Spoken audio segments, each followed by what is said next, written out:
She was 30 seconds from losing everything: her job, her apartment, her daughter's next inhaler refill, when she made the worst decision of her life. She stopped to help the most dangerous man in the city, and he never let her go.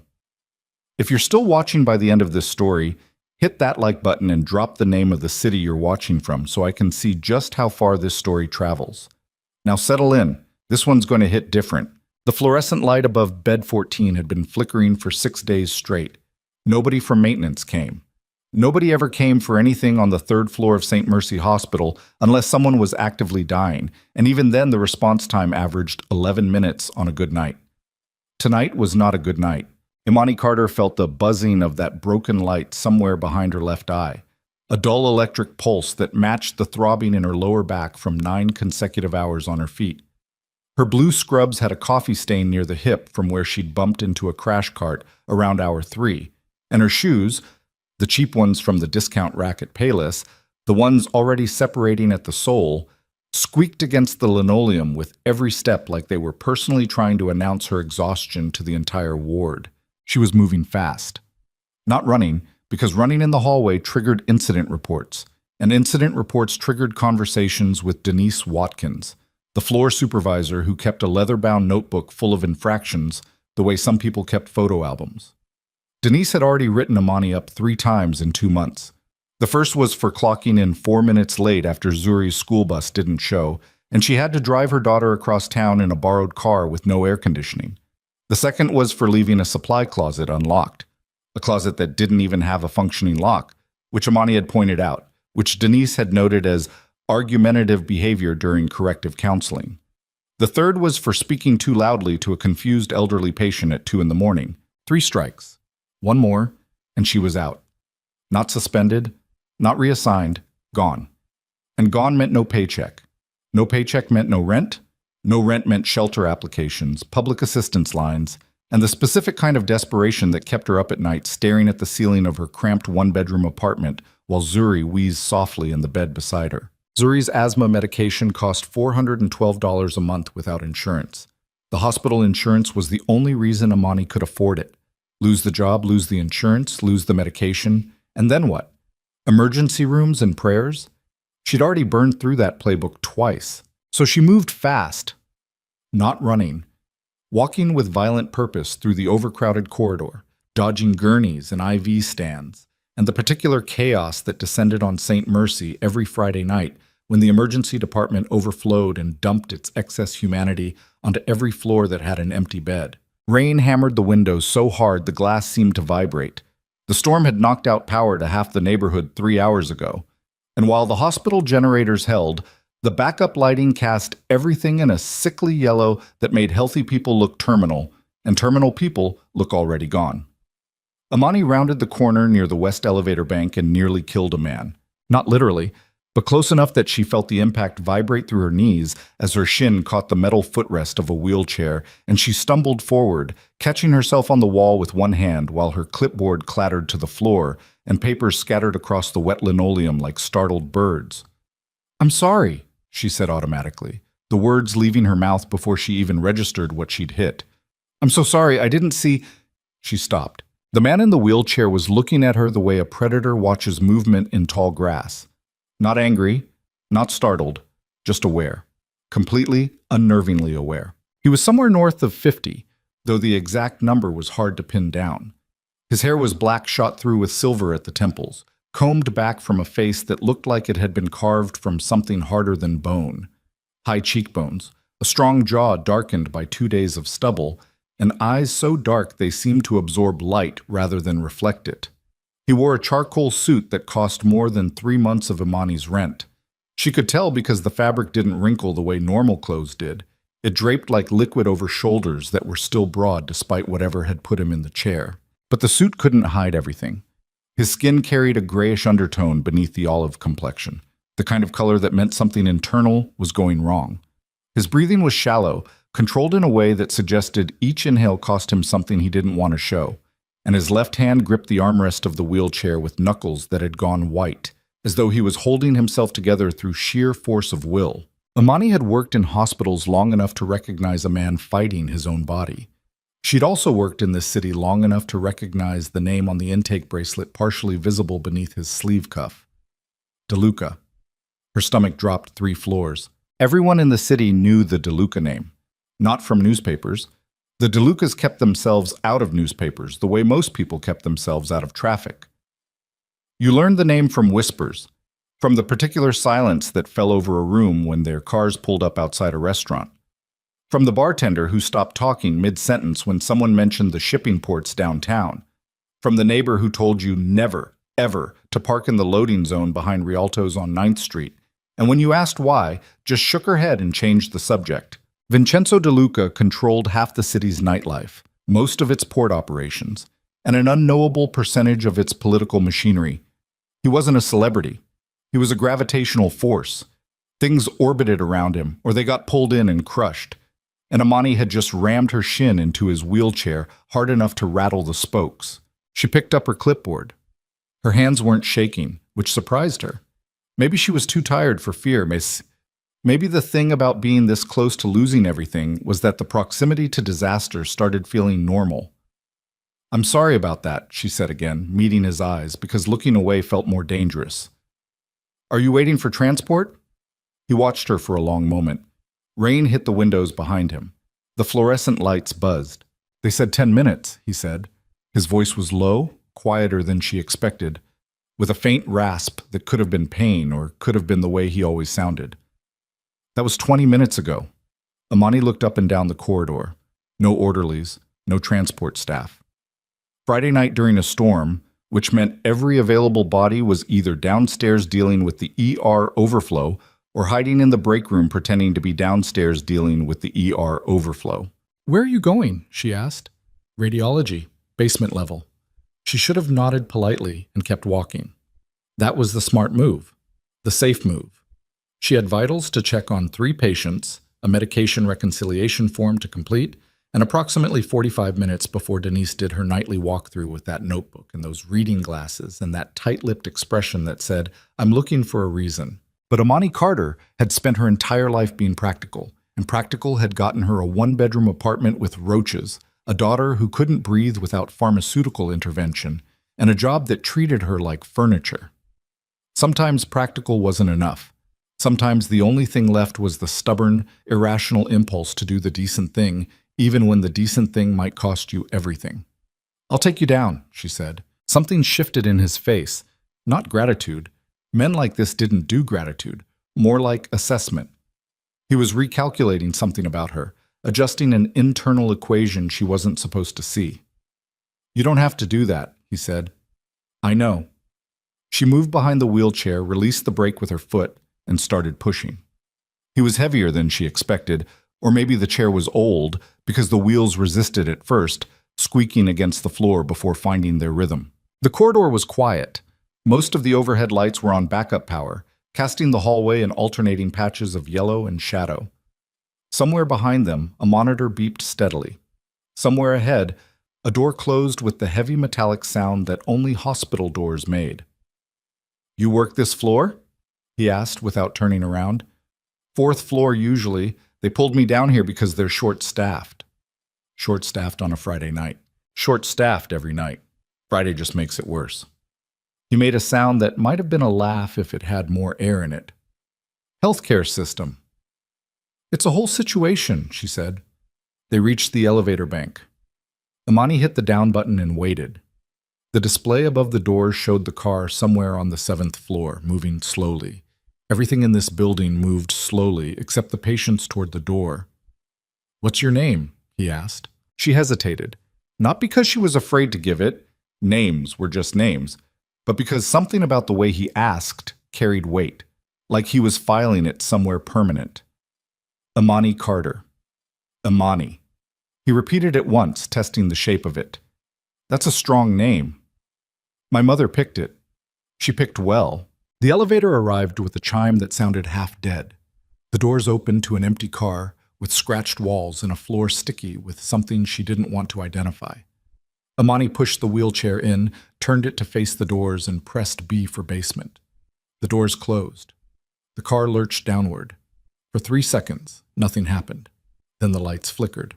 Then Vincenzo De Luca made a sound she'd never forget, a sharp, involuntary intake of breath, followed by a guttural groan as his right hand flew to his chest, and his entire body seized forward in the chair like something had reached inside his ribcage and squeezed.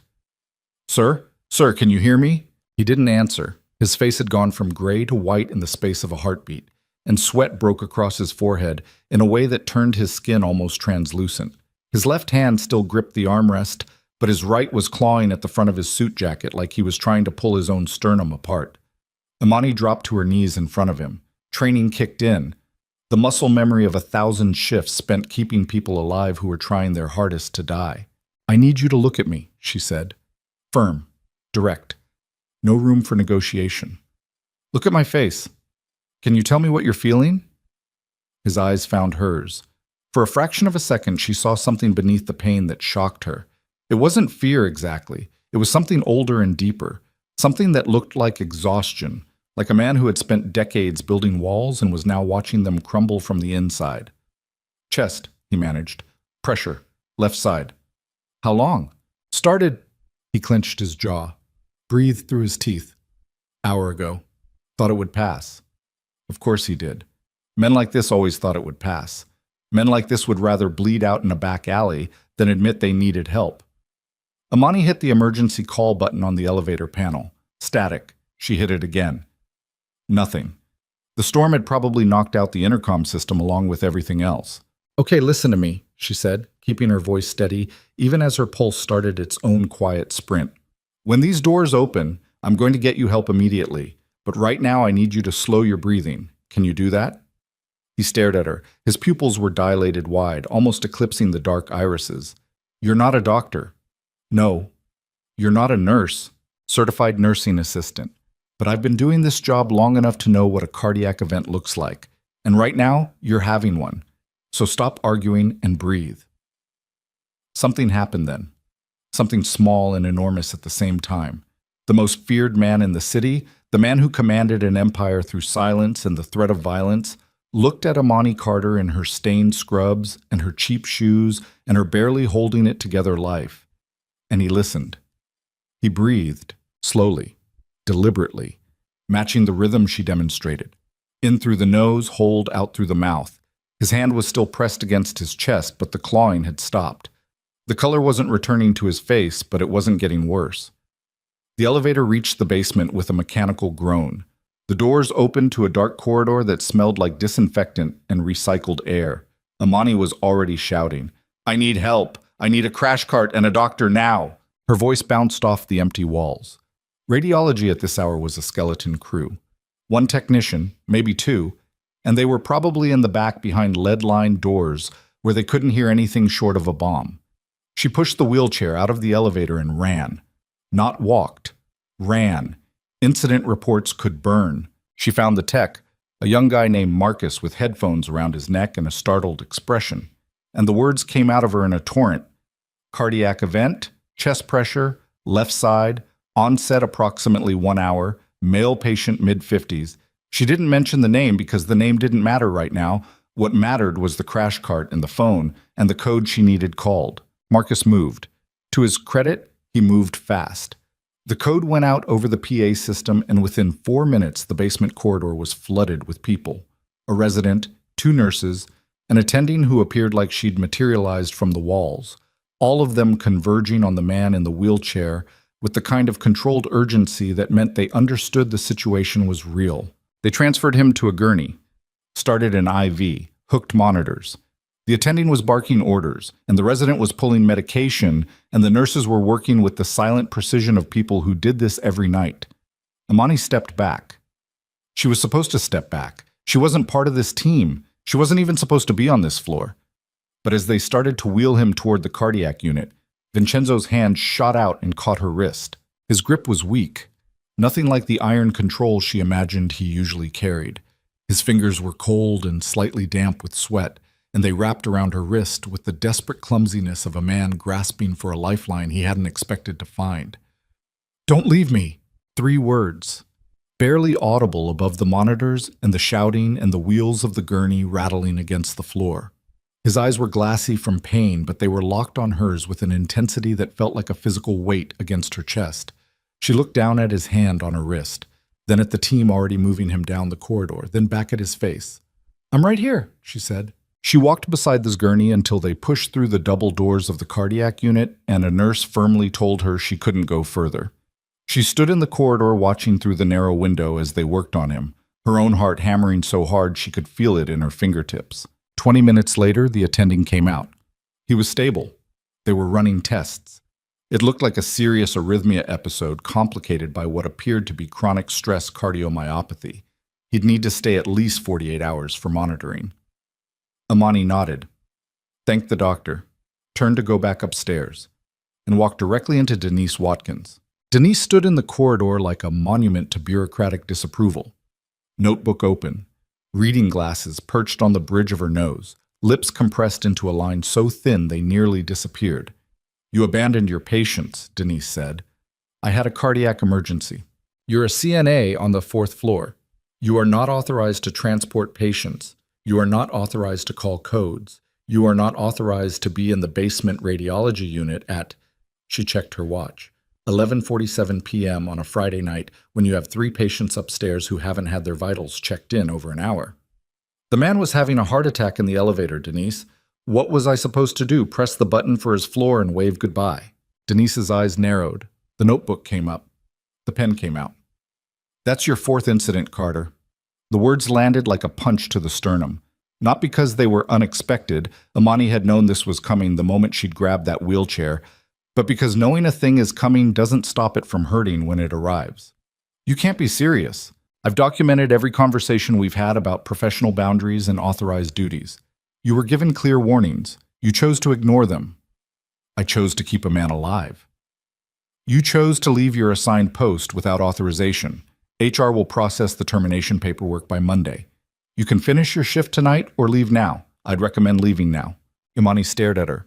The fluorescent lights buzzed overhead. The rain kept hammering. Somewhere behind those double doors, a man she'd saved was lying in a hospital bed hooked to machines.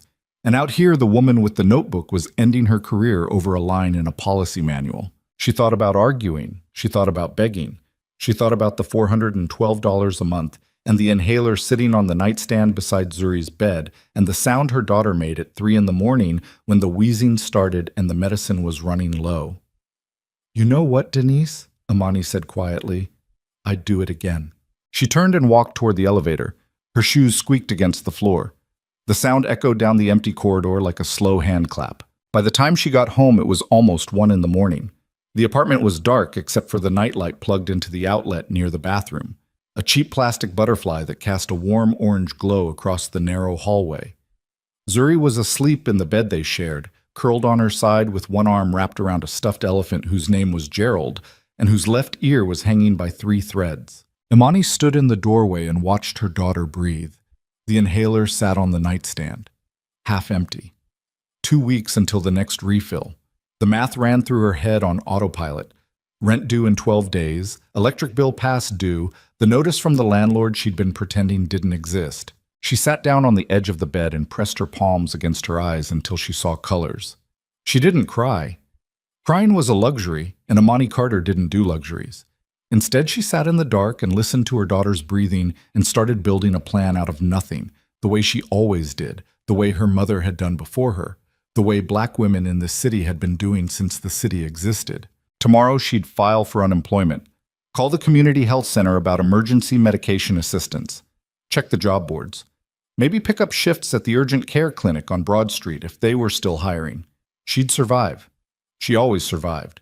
What she didn't know, what she couldn't possibly have known, was that 3 miles across the city, in the cardiac unit of St. Mercy Hospital, Vincenzo De Luca was lying awake staring at the ceiling with an oxygen cannula in his nose and a monitor tracking every beat of his damaged heart.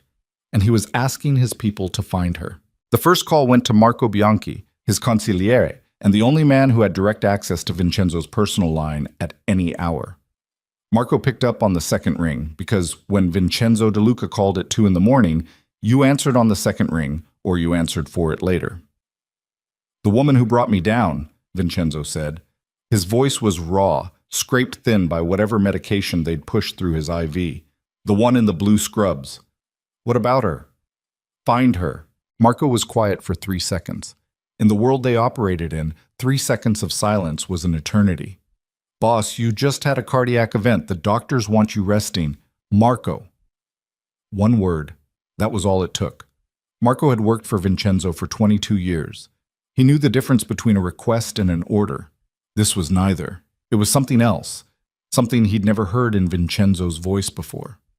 Need. I'll have a name and address by morning, Marco said. You'll have it by dawn. The call ended.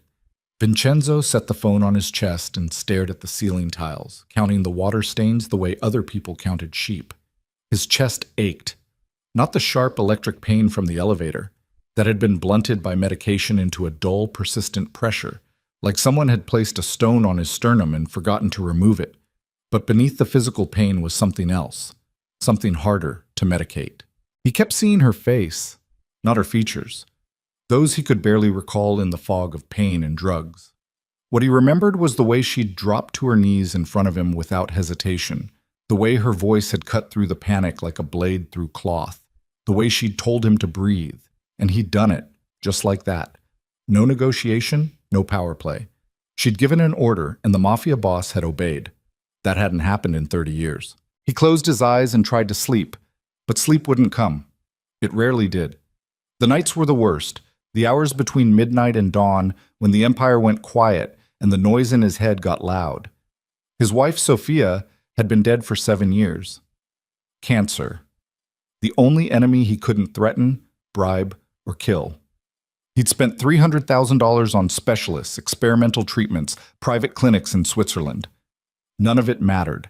She died on a Tuesday afternoon in this same hospital, 2 floors up, while he held her hand and felt the exact moment her fingers went slack. After that, something inside Vincenzo didn't break. It calcified. The grief turned to stone, and the stone turned to armor, and the armor turned him into something efficient and merciless and completely alone. He ran the empire with mechanical precision, expanded operations, eliminated competitors, built a financial network so complex that federal investigators had been trying to untangle it for a decade without success. But he did all of it from inside a shell that felt increasingly like a coffin. Until tonight. Until a woman in stained scrubs and broken shoes told him to breathe, and he remembered what it felt like to let someone else be strong. Dawn came gray and wet. The storm had passed but left the city looking bruised, puddles in every pothole, trash scattered across sidewalks, a sky the color of dirty concrete. Marco called at 5:47 a.m. Imani Carter, 31 years old. CNA at St. Mercy, 4th floor. Single mother, 1 daughter, age 8. Lives at 4217 Prospect Avenue, apartment 3B. She was terminated last night. Vincenzo was quiet for a moment. The monitor beside him beeped steadily. Terminated. The floor supervisor wrote her up for abandoning her post. Apparently she wasn't authorized to transport patients between floors. She was fired for helping me. Marco didn't answer that. He didn't need to. The facts spoke for themselves with the kind of blunt clarity that made commentary unnecessary. What else? Vincenzo asked. No criminal record, no outstanding warrants, credit score in the low 500s. She's drowning in medical debt. Daughter has chronic asthma, severe classification. The kid's been in the ER 6 times in the last 2 years. Vincenzo absorbed this the way he absorbed all intelligence, quickly, completely, without visible reaction. But something behind his eyes shifted. A door that had been sealed for years developed a hairline crack. Send Giancarlo to her address at 9 a.m. Tell him to be respectful. Tell him I want to see her. She might not come. Then she doesn't come. But make sure she knows the invitation is genuine. Marco paused again. Boss, what exactly are you planning? I don't know yet, Vincenzo said. And for the first time in 20 years, he meant it. Imani was standing in her kitchen at 8:45 a.m., staring at her phone screen while the coffee maker gurgled and Zuri sat at the table eating cereal and drawing pictures of horses with a blue crayon when someone knocked on her door. Not the normal knock. Not the hurried knock of the mailman or the aggressive knock of the landlord. This was a single, measured knock followed by silence. the kind of knock that expected to be answered. She looked through the peephole and saw a man she'd never seen before. Mid-30s, olive skin, dark hair cut close, wearing a black suit that didn't come off any rack she'd ever visited. He stood with his hands clasped in front of him, feet shoulder-width apart, perfectly still, like a man who'd been trained to wait. "Who is it?" Zuri asked from the table without looking up. "Stay there, baby." Amani opened the door but kept the chain on. "Can I help you? Miss Carter?" The man's voice was polite but carried an accent she couldn't quite place. Italian, maybe, or something adjacent to Italian. "My name is Giancarlo. I work for Mr. DeLuca. He'd like to invite you to see him at the hospital. At your convenience." She stared at him through the 3-inch gap in the door. "He sent someone to my apartment?" "Yes, ma'am." "How did he get my address?" Giancarlo's expression didn't change. "Mr. DeLuca is very resourceful. Mr. DeLuca is in the hospital recovering from a cardiac episode. He shouldn't be sending people anywhere." "I agree with you, ma'am, but I don't make the decisions. I just deliver the messages." Amani looked at him, then past him, down the hallway of her building, water-stained ceiling, carpet worn to threads, the faint smell of cooking grease from the apartment 2 doors down. Behind her, Zuri was humming something, and the coffee maker was finishing its cycle with a dying wheeze. She should have said no. Every practical bone in her body screamed no. You didn't go when men like Vincenzo DeLuca called. You didn't step into their world. You didn't even make eye contact if you could avoid it. But Amani Carter had stopped being practical somewhere around 11 o'clock last night in a basement corridor, and she wasn't sure she could go back. "Tell him I'll come this afternoon," she said, "after I take care of my daughter." Giancarlo nodded once. "Mr. DeLuca will be pleased. A car will be available whenever you're ready." "I'll take the bus." For the first time, something flickered across Giancarlo's face.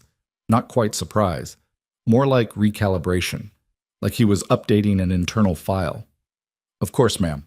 He left. Amani closed the door and leaned against it. Her heart was doing something uncomfortable against her ribs. Not the panicked hammering of last night, but a slow, heavy thumping that felt like a warning and a dare at the same time. "Mommy, who was that?" Zuri had appeared in the kitchen doorway, blue crayon still in hand, cereal milk on her chin. "Nobody, baby. Just somebody from the hospital." "Are you going back to work?" The question hit Amani right in the center of her chest. She knelt down and wiped the milk from Zuri's chin with her thumb. "Not today. Today we're going to have a good day, okay? You and me." Zuri studied her mother's face with the unsettling perceptiveness that 8-year-olds sometimes possessed. The ability to see through adult performance with a clarity that adults had trained themselves to lose. "Okay, Mommy." Amani kissed her forehead. "Okay." She didn't take the bus. She couldn't afford the bus. What she could afford was the 40-minute walk from Prospect Avenue to St. Mercy Hospital, which she made that afternoon after dropping Zuri at her neighbor's apartment with instructions to call if Zuri started wheezing and a promise to be back before dinner. The walk gave her time to think. Too much time. What did Vincenzo DeLuca want from her? Gratitude? A thank you visit? That didn't track. Men in his position sent flowers and checks, not personal invitations delivered by men in expensive suits. He wanted something specific. And specific, in the world Vincenzo inhabited, usually meant dangerous. But she kept walking, past the bodega on the corner where Mr. Kim sold expired milk at full price. Past the laundromat where the dryers ate quarters and gave back damp clothes. Past the row of vacant lots that the city had been promising to develop for 15 years and counting. Past all of it, through the rain-washed streets of a neighborhood that had been neglected so long it had stopped expecting anything different. St. Mercy looked different in daylight, smaller, more tired. The brick facade was darkened by decades of exhaust, and the emergency entrance was clogged with ambulances and people who looked like they'd been waiting since last night. Imani walked in through the main entrance and headed for the cardiac unit on the 2nd floor. She expected to be stopped. She expected security or a nurse or someone official to ask what she was doing here on her day off, which was now every day off, permanently. Instead, she found Giancarlo standing outside a private room at the end of the hallway, hands clasped in front of him, positioned exactly the way he'd been positioned outside her apartment door, like a man who existed primarily to stand between a certain room and the rest of the world. He nodded when he saw her, opened the door without a word. The room was private, not the semi-private double rooms that regular patients got. This was the kind of room that had its own bathroom, a window with an actual view, and medical equipment that looked like it belonged in a different century than the stuff on the third floor. Fresh flowers on the side table. Real pillows instead of the flat hospital-issue ones that felt like they were stuffed with bad intentions. Vincenzo De Luca was sitting up in bed. The oxygen cannula was gone, but the IV remained, snaking from the back of his hand to a bag of clear fluid hanging from a metal pole. He'd changed from the hospital gown into a dark shirt, which told Imani that someone had brought him clothes from home because men like Vincenzo De Luca did not tolerate hospital gowns any longer than absolutely necessary. He looked better than last night, still pale, still carrying that grayish undertone, but his eyes were clear and focused, and they found her the moment she walked through the door. "You came," he said. "You sent a man to my house at 9 in the morning. I figured you weren't going to stop until I showed up." The corner of his mouth moved, not quite a smile, more like the memory of what a smile used to feel like before he'd stopped using them. "Sit down." She looked at the chair beside his bed, then back at him. "I'll stand." Another flicker of that almost smile. "Fair enough." Silence. The monitor beeped. Rain had started again, lighter this time, tapping against the window like it was asking permission to come in. "You lost your job because of me," Vincenzo said. "I lost my job because of a floor supervisor with a notebook and a power trip. You were just the excuse. Still, it happened because you helped me. It happened because I did my job. The fact that my job doesn't want me doing it is the hospital's problem." He studied her. That same assessing gaze from the corridor last night, but calmer now, less clouded by pain. She felt it like a physical thing, like being x-rayed by someone who could read the results in real time. "I want to offer you something," he said. "I don't need your money. I'm not offering money." He paused, adjusted the IV line at the back of his hand with the careful attention of a man who was used to controlling every element of his environment, even the medical ones. "I'm offering a position." Imani waited. "I need someone," he said slowly, choosing each word with the precision of a man assembling a weapon, "who isn't afraid to tell me the truth. I have an organization full of people who tell me what I want to hear, lawyers who say what I pay them to say, associates who agree with every decision I make because disagreeing isn't safe. I don't need more of that. I need someone who'll look me in the face and tell me when I'm wrong. You barely know me. You told me to stop arguing and breathe in an elevator while I was dying." He let that hang in the air. "I haven't met anyone that direct in 20 years. That's not a job qualification. That's a personality trait. In my world, it's both." She crossed her arms, felt her weight settle into her heels. Behind her, she could hear Giancarlo's breathing on the other side of the closed door. Steady, patient, professional. What exactly would I be doing? Managing my schedule, coordinating with my legal team, handling community relations for some of my development projects. Things that require someone who can communicate with normal people because, frankly, I've forgotten how. You want me to be your assistant. I want you to be the person who keeps me connected to the world outside this empire, because I've been disconnected from it for a very long time, and it's starting to cost me." Imani looked at him, really looked, past the suit and the hospital room and the IV and the name that made people cross the street. She looked at the man underneath all of it and saw something she recognized, the specific kind of exhaustion that came from carrying everything alone for too long. She knew that exhaustion. She lived in it. "I have a daughter," she said. "She's 8. She has severe asthma, and she needs me. Whatever this is, she comes first, always. No exceptions." "Understood. I'm not going to lie for you. I'm not going to cover up anything illegal. I'm not going to pretend I don't see what I see. I wouldn't expect you to. And I'm not going to call you boss, or sir, or whatever your people call you. My name is Imani, and your name is Vincenzo, and we're going to be adults about this." Something happened in his face then.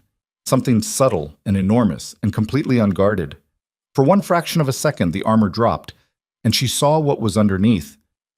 A man so lonely that the simple act of someone speaking to him like a human being registered as a shock to his system. Then the armor came back. But the crack remained. "When can you start?" he asked. When can you get out of this hospital? Tomorrow. Then tomorrow. She left, walked back down the corridor, past Giancarlo, past the nurses' station where the staff carefully avoided eye contact, out through the lobby and into the rain. Halfway home, she stopped on the sidewalk outside the laundromat with the broken dryers and put her hands on her knees and breathed. Just breathed, the way she'd told him to breathe in the elevator. What had she just done? She'd just agreed to walk into the center of the most dangerous organization in the city, armed with nothing but her mouth and her stubbornness and the desperate need to keep her daughter alive. She straightened up, wiped the rain from her face, and kept walking. Because Amani Carter didn't stop. Not for storms. Not for supervisors with notebooks. Not for the cold, calculating gravity of men who ruled from shadows. She didn't stop for anything. But 3 miles away, in his hospital bed, Vincenzo De Luca was staring at the door she'd walked through and feeling something he hadn't felt in 7 years. His chest ached, not from the arrhythmia, not from the medication, from something far more dangerous. And for the first time since Sophia died, the most feared man in the city was afraid. Not of enemies, not of federal agents, not of the rivals circling his empire like wolves around a wounded elk.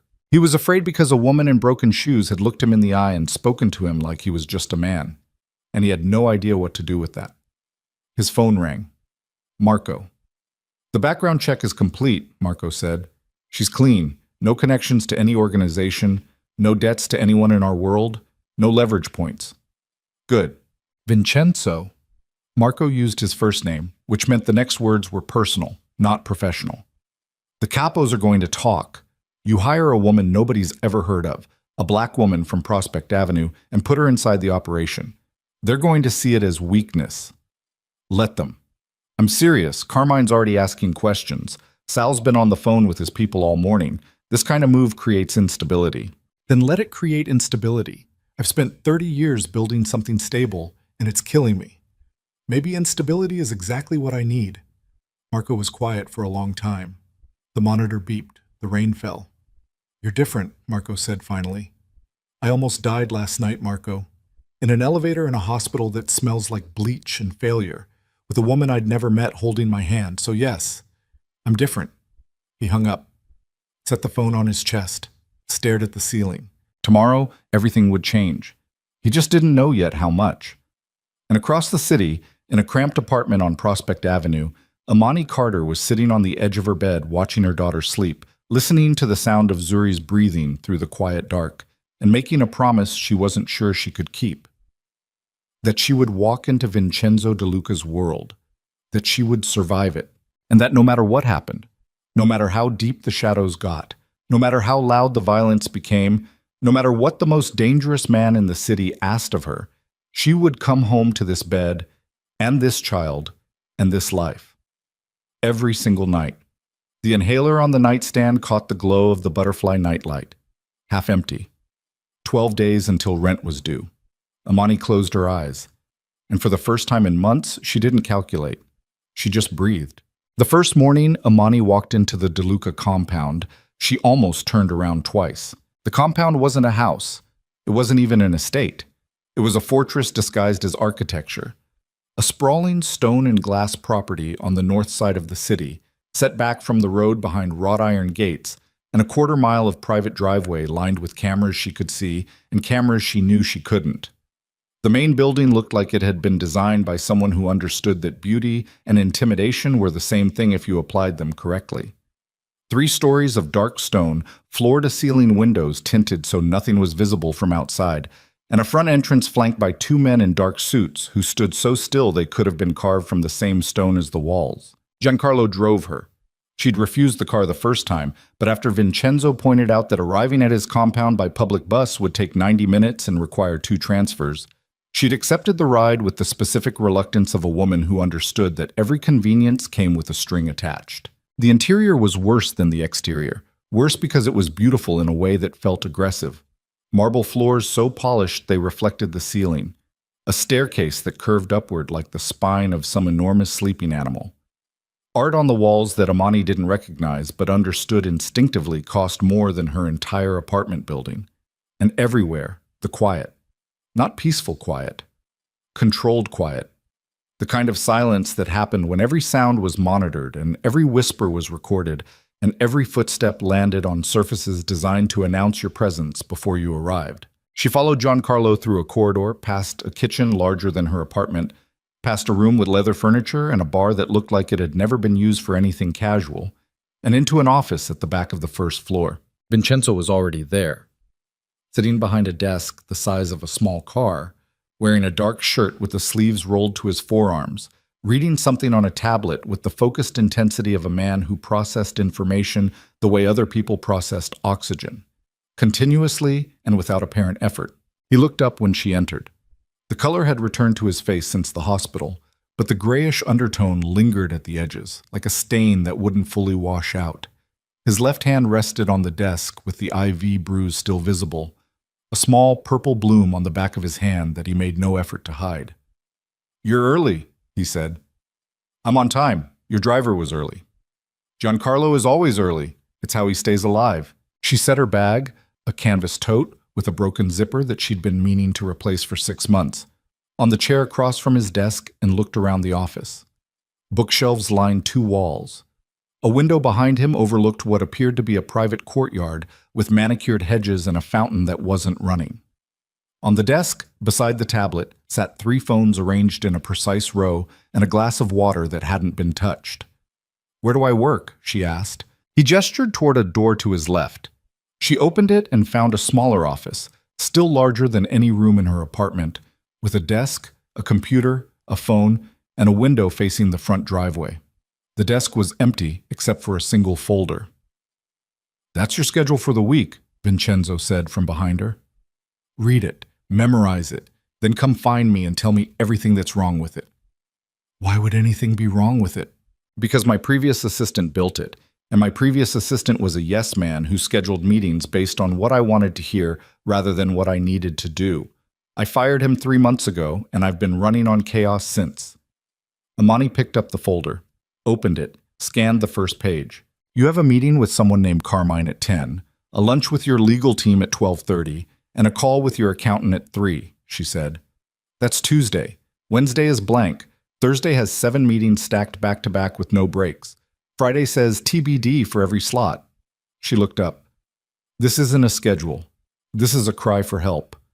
That almost smile again, the ghost of something human moving beneath the surface of his face like a fish beneath ice. "Fix it," he said. She sat down at her desk and started working. The first week was orientation through immersion. Nobody gave her a handbook or a training manual because handbooks and training manuals implied a level of organizational transparency that the DeLuca Empire did not practice.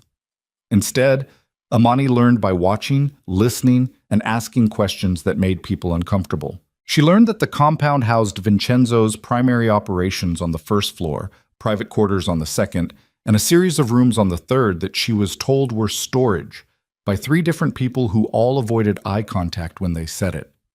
She learned that Marco Bianchi, the consigliere, ran the day-to-day operations with the efficiency of a machine and the warmth of a refrigerator. She learned that Giancarlo was not just a driver, but the head of Vincenzo's personal security detail, a position that apparently required the ability to stand motionless for hours while remaining capable of lethal action at a moment's notice. And she learned about the capos. There were 4 of them, each controlling a section of the DeLuca organization. Carmine Ferraro ran the nightclubs. Sal Mancuso handled the ports. A woman named Elena Vitale managed the financial operations, the legitimate ones and the ones that pretended to be legitimate. And a man named Dominic Russo oversaw what was euphemistically called security, which Imani understood to mean the part of the empire that kept people afraid. Carmine was the problem. She knew it within 2 days. Not because anyone told her, nobody told her anything directly. Everything came in fragments and implications. But because Carmine Ferraro looked at her the way you'd look at a stain on an expensive suit, with disgust that was personal and contempt that was structural. He was 53, thick through the chest and neck, with hands like slabs of pale meat and eyes that sat too deep in his skull, giving his face a permanent expression of suspicion. He'd been with the DeLuca family for 27 years, longer than anyone except Marco, and he carried that seniority like a weapon, reminding everyone in every room exactly how long he'd been loyal and exactly how much that loyalty had cost him. The first time he spoke to Amani directly was on her third day. She was in the main corridor carrying a stack of folders to Vincenzo's office when Carmine stepped out of a side room and blocked her path. Not aggressively, just physically, filling the space the way large men filled spaces, by existing in them with enough mass to make movement around them feel like a concession. "You're the hospital girl," he said. "I'm Imani Carter. I work for Vincenzo. You push wheelchairs. I pushed one wheelchair. Now I manage schedules. People change careers." He didn't move. His eyes tracked down her body and back up with a slowness that was designed to communicate something specific, that he was assessing her and finding her insufficient, that her presence in this building was a temporary error he intended to correct. "You know what happens to people who get close to Vincenzo?" Carmine said. "They get used up. Every single one. The last assistant lasted 8 months before he burned out and disappeared. The one before that made it 5. Before that," he shrugged, "I lose count." "Thanks for the pep talk." "It's not a pep talk. It's arithmetic. You're a variable that doesn't fit the equation, and variables that don't fit get eliminated. That's not a threat. That's how math works. I was always better at English anyway." She stepped around him and kept walking. Her hands were steady on the folders, but her pulse was hammering in her neck hard enough that she could feel it behind her ears. She didn't look back because looking back would mean she was checking whether he was following, and checking meant she was afraid. And afraid was a luxury she refused to carry in this building. She told Vincenzo about the encounter that afternoon. They were in his office. He was reviewing contracts at his desk while she sat across from him with the reorganized schedule she'd built from scratch over the past 2 days. She'd restructured his entire week, consolidated the redundant legal meetings, created buffer time between high-stress appointments, blocked off a daily window that she labeled thinking time, and he called staring at the wall, and moved his Friday meetings to Thursday so he'd have 1 day a week without anyone demanding anything from him. Carmine introduced himself, she said, not looking up from the schedule printout. Vincenzo turned a page. "What did he say?" "He told me I'm a variable that doesn't fit the equation." "What did you say?"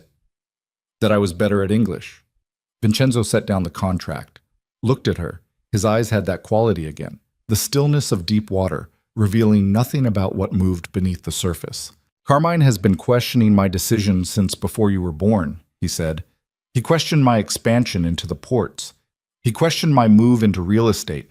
He questioned my decision to keep the family out of narcotics when every other organization was making millions from it. Every time, he was wrong, and every time, he found someone else to blame for being wrong. So he's going to blame me. He's going to try. And what happens when he does?" Vincenzo picked up the contract again. "That depends entirely on you." She understood what he wasn't saying. He wasn't going to protect her from Carmine, not because he didn't care, but because protection in this world was a form of ownership, and whatever Vincenzo wanted from Imani, it wasn't that. He wanted her to stand on her own, inside his world, but not behind him. The realization should have terrified her. Instead, it sharpened something inside her chest, a blade of clarity that cut through the fear and left behind a clean, cold anger. She could do this. Not because she was brave, because she'd spent 31 years surviving men who underestimated her, and Carmine Ferraro was just the latest in a line that stretched back to her earliest memories. By the end of the second week, Imani had reorganized Vincenzo's communication system, created a filing structure that actually made sense, and alienated approximately 60% of his inner circle. The alienation wasn't intentional. Or maybe it was. She wasn't sure anymore. The problem was simple. Imani asked questions, direct questions. Questions that people in this world weren't accustomed to hearing from someone who'd been there for 14 days and arrived carrying a canvas tote with a broken zipper. When Sal Mancuso submitted expense reports for the port operations with numbers that didn't add up, she flagged them. When Elena Vitale scheduled a financial review and then canceled it 3 times in a row, she asked why. When Dominic Russo's security team requested approval for equipment purchases listed only as miscellaneous tactical supplies, she asked for specifics. Each question, by itself, was reasonable. Together, they formed a pattern that the capos recognized immediately. Someone was actually paying attention. Marco pulled her aside after the second week. They stood in the corridor outside Vincenzo's office, speaking in the low tones that everyone in this building used, as though the walls themselves were listening, which, Amani suspected, they were. "You're making enemies," Marco said. He was a lean man, late 40s, with gray at his temples, and the careful diction of someone who'd learned English as a second language and mastered it better than most native speakers. His suits were dark and conservative, his shoes were always polished, and his face carried the permanent expression of a man performing calculations that other people couldn't see. "I'm doing my job." "Your job is to manage Vincenzo's schedule." "My job is to be the person who tells him the truth." Those are his words, not mine. There's a difference between telling the truth and interrogating people who've been part of this organization for decades. If their numbers added up, there'd be nothing to interrogate. Marco's jaw tightened.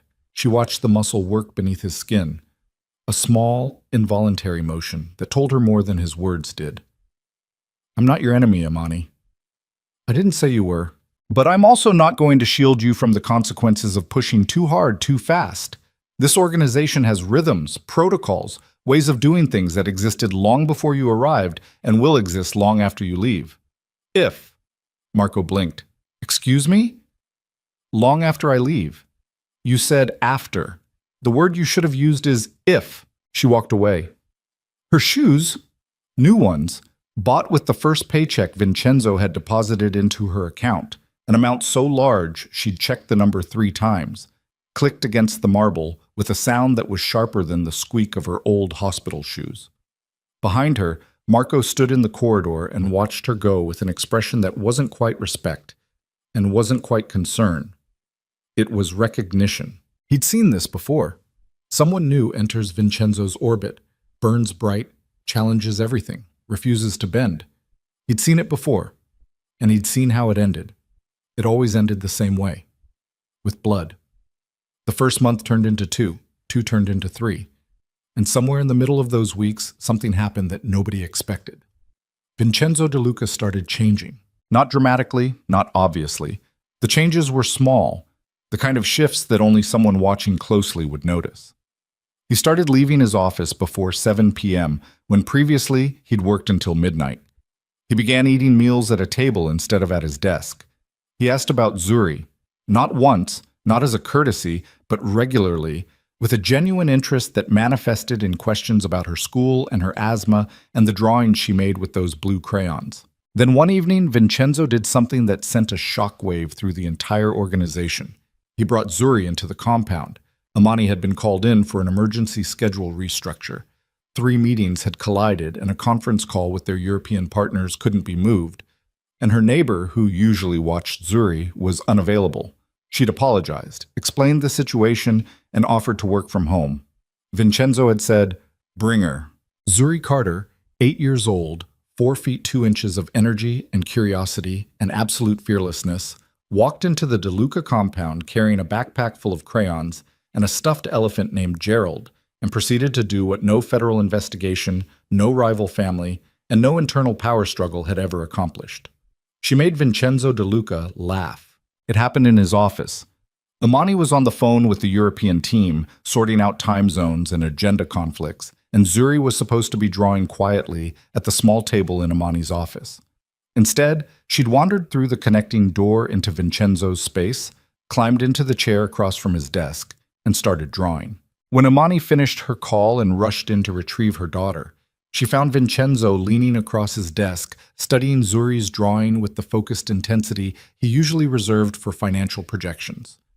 "That's a dragon," Zuri was explaining, "but it's a nice dragon. It only burns things that are mean." "What determines if something is mean?" "The dragon decides." "That's a lot of power for one dragon." "It's a very responsible dragon." Vincenzo looked up at Amani, and the expression on his face, she'd never seen it before. Not in the hospital, not in his office, not in any of the hundreds of interactions they'd had over the past 3 months. It was soft, unguarded, bewildered, like a man who'd forgotten what warmth felt like and was now standing too close to a fire, unsure whether to step forward or back. "She can stay," he said. After that, Zuri came to the compound regularly. Not every day, but often enough that she had her own corner in Vincenzo's office, with a small desk, art supplies, and a growing collection of picture books that appeared on the shelves without explanation. Vincenzo, the man who had ordered violence without blinking for 3 decades, now spent portions of his evening helping an 8-year-old with her homework. He learned the names of her teachers. He learned which crayon colors she preferred. He learned, after one memorable attempt that produced something so misshapen, Zuri laughed until she choked, how to braid a doll's hair. It was this, not the schedule reorganization, not the questions about expense reports, not even Amani's relentless refusal to be intimidated, that finally pushed Carmine Ferraro to act. It happened on a Thursday. Vincenzo was in his office with Zuri, reviewing flashcards for a spelling test, when Carmine walked in without knocking. Behind him stood Sal Mancuso and 2 associates that Imani didn't recognize, broad men with flat eyes and hands that hung at their sides with the practiced stillness of men accustomed to reaching for things quickly. Imani was at her desk in the adjoining office. She heard the door open and Carmine's voice, and something in the tone, a hardness that went beyond his usual contempt, made her stand up and move to the doorway. "We need to talk," Carmine said. He wasn't looking at Vincenzo. He was looking at Zuri, who had stopped mid-flashcard and was staring at the group of men with wide eyes. Alone, Vincenzo set down the flashcards. His movement was slow, deliberate, the careful repositioning of a man who understood that speed was a form of panic, and panic was a form of weakness. He looked at Carmine, then at Sal, then at the 2 men behind them.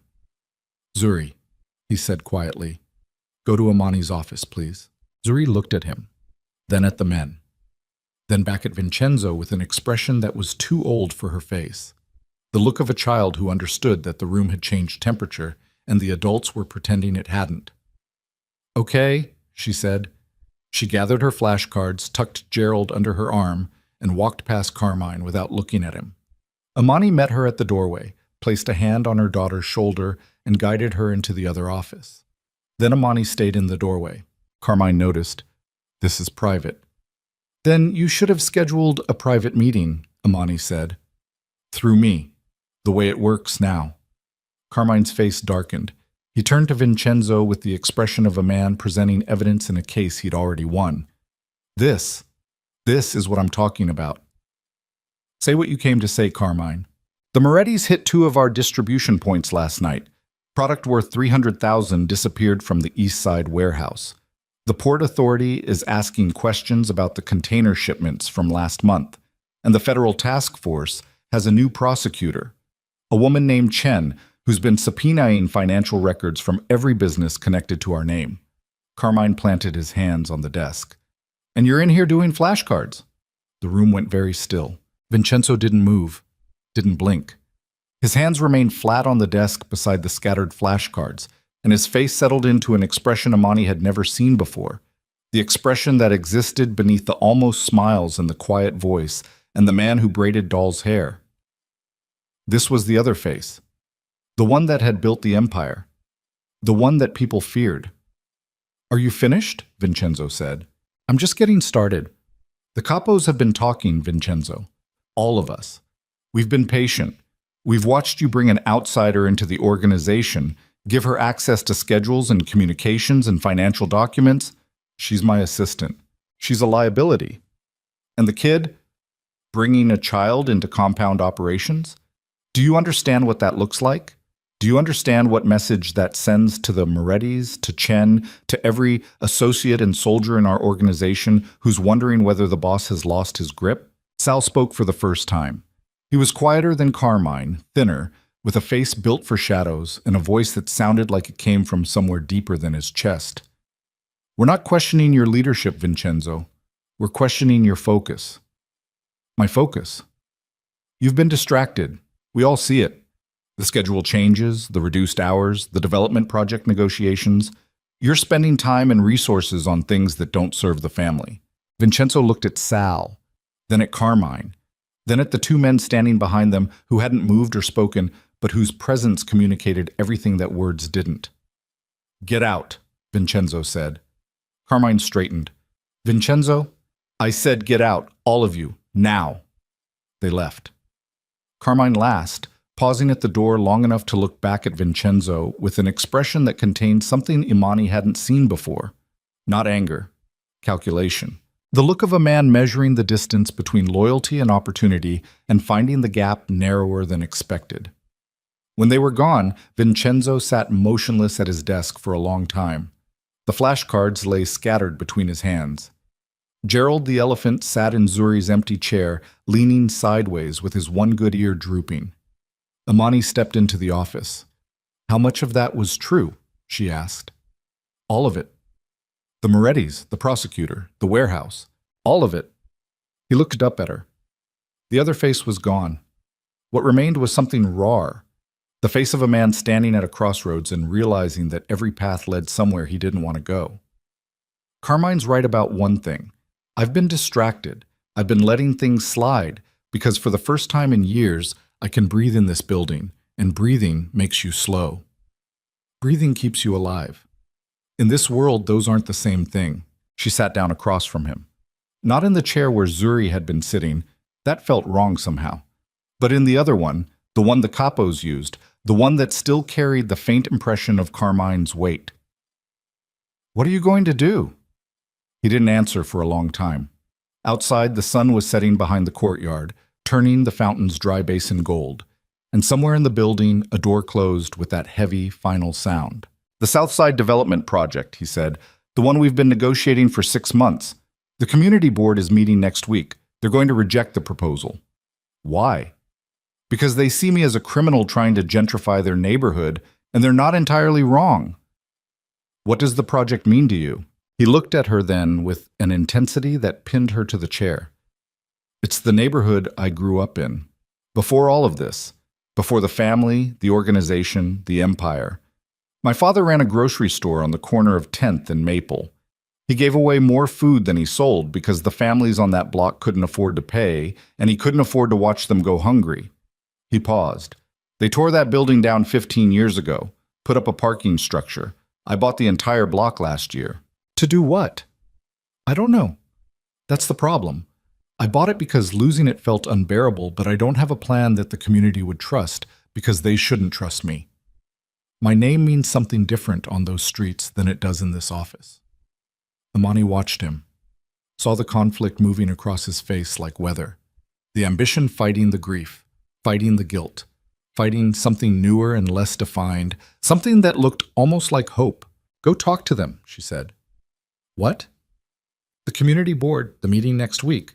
Don't send lawyers, don't send Marco, don't send a presentation. Go yourself. Walk in there as Vincenzo De Luca from 10th and Maple, not as the head of the De Luca family, and talk to the people who live on those streets." He stared at her. "You want me to walk into a room full of people who hate my name? I want you to walk into a room full of people who knew your father." The words landed somewhere deep. She watched the impact ripple through him, a flinch he couldn't hide, a tremor in the muscle at the corner of his jaw, a slight widening of his eyes that lasted half a second before the armor clamped back down. "They'll eat me alive. Maybe. Or maybe you'll say something real for the first time in 30 years. And it'll matter. You're asking me to be vulnerable in front of strangers. I'm asking you to be human in front of neighbors." Silence. The office settled around them. Somewhere above, Zuri's footsteps moved across the floor of the room she'd been given. Light, quick, the sound of a child who had no idea that the world she'd wandered into was held together by threats and calculation and the specific kind of loyalty that looked a lot like fear. "Will you come with me?" Vincenzo asked. "Yes." "Why?" She met his eyes, held them. "Because somebody has to make sure you actually do it." He looked at her for a long time. Then he picked up Gerald the elephant from Zuri's chair and set it on his desk, adjusting the drooping ear with fingers that had signed orders for violence, that had gripped the armrest of a wheelchair in a dark elevator, that had once held his dying wife's hand until the warmth left it. "Next Thursday," he said. "The meeting is at 7 p.m., Southside Community Center on 12th Street. I'll clear your schedule. Clear Carmine's too. He doesn't need to know about this." Imani stood, walked toward the door, stopped. "Vincenzo." "Yes?" "When you go into that room, they're going to ask you what you're willing to give up. not what you're willing to build, what you're willing to lose. You need to have an answer for that. She left. Vincenzo sat alone in his office with a stuffed elephant and a stack of flashcards, and the growing certainty that Thursday night would change everything, either by saving him or by finishing what that elevator had started. Outside, the sun disappeared behind the city skyline, and the compound filled with shadows that moved like living things, sliding across the marble floors and pooling in corners where the cameras couldn't reach. And in a dark room on the third floor, the one they called storage, the one nobody talked about, Carmine Ferraro sat across from Sal Mancuso and spoke 3 words into a silence that smelled like cigarette smoke and betrayal. Thursday night, we move. Thursday came wearing fog, the kind of thick, wet fog that rolled off the river and swallowed entire blocks of the south side, turning streetlights into pale smudges, and making every alley look like it opened into nothing. Amani watched it from the window of the SUV as Giancarlo drove them through streets she recognized from a different life. Streets where she'd walked to school as a kid, where her mother had worked double shifts at the dry cleaner on 8th Street, where the corner stores still had bulletproof glass between the cashier and the customer because trust was a luxury this neighborhood had never been able to afford. Vincenzo sat beside her in the back seat. He'd changed clothes 3 times before leaving the compound, which she knew because Giancarlo had mentioned it with the flat, uninflected delivery of a man reporting intelligence. First the charcoal suit, then a darker one, then finally what he was wearing now. Dark slacks, a simple black shirt open at the collar, no tie, no cufflinks, no watch, stripped of his usual armor. He looked almost ordinary, and the effort it took to achieve that ordinariness told Amani more about his state of mind than anything he'd said during the drive. He hadn't said much. A few words about the weather, a question about whether Zuri had eaten dinner. Then silence, the kind that pressed against the inside of the car like something with weight. "You're nervous," she said. "I don't get nervous." "Your right hand has been tapping against your thigh since we passed 9th Street. That's nervous." He looked down at his hand, stopped the tapping, curled his fingers into his palm. "I haven't been to this neighborhood in 14 years, he said. "Last time I came, I was buying property through a shell corporation. I sat in a car just like this one, on a street just like this one, and signed papers that displaced 43 families." He paused. "I didn't know the number then. I looked it up last night." "Why last night?" "Because you told me they'd ask what I was willing to give up. I needed to know what I'd already taken." The Southside Community Center was a squat brick building on 12th Street, wedged between a laundromat and an empty lot where someone had planted tomatoes and old tire rims. The parking lot held maybe 20 cars, and the front steps were crowded with people smoking and talking in clusters that went quiet when the black SUV pulled up. Giancarlo stopped the car, looked in the rearview mirror. "I count 30, maybe 35 people outside," he said. "I can have 2 men at the door in 4 minutes." "No," Vincenzo said. "Boss, no guards, no men, just me and Imani." Giancarlo's jaw worked. He didn't argue. Arguing with Vincenzo was something other people did, not him, but his disapproval filled the car like a physical temperature. They got out. The fog wrapped around them immediately, damp and cool against Imani's skin. She could feel the people on the steps watching them. 35 sets of eyes tracking the man in the black shirt and the woman beside him with the particular intensity that came from recognizing a name before recognizing a face. Someone whispered. Someone else didn't bother whispering. "That's DeLuca." Vincenzo heard it. She saw his shoulders tighten, a subtle gathering of muscle beneath the fabric of his shirt, the instinctive response of a man who'd spent decades interpreting whispers as threats. "Keep walking," she said quietly. They walked inside. The community center's main room smelled like old coffee and floor wax, and the specific kind of desperation that collected in places where people came to fight for things they shouldn't have had to fight for.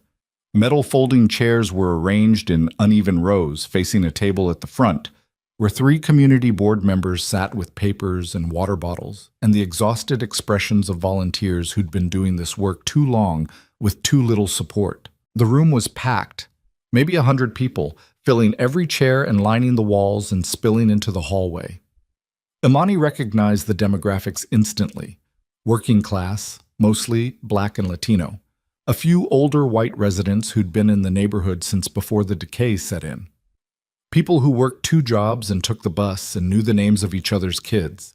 People who had everything to lose and no margin left for losing. When Vincenzo walked in, the room didn't just go quiet. It went hostile. The silence had texture, sharp, compressed, vibrating with the accumulated anger of people who'd watched their neighborhood get carved up by men in expensive cars for decades. The board chair, a heavy-set black woman in her 60s named Dorothy Price, looked up from her papers and fixed Vincenzo with a stare that could have stripped paint.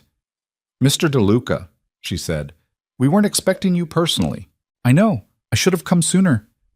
"You should have come 14 years ago, before your company bought half our block and turned it into parking structures."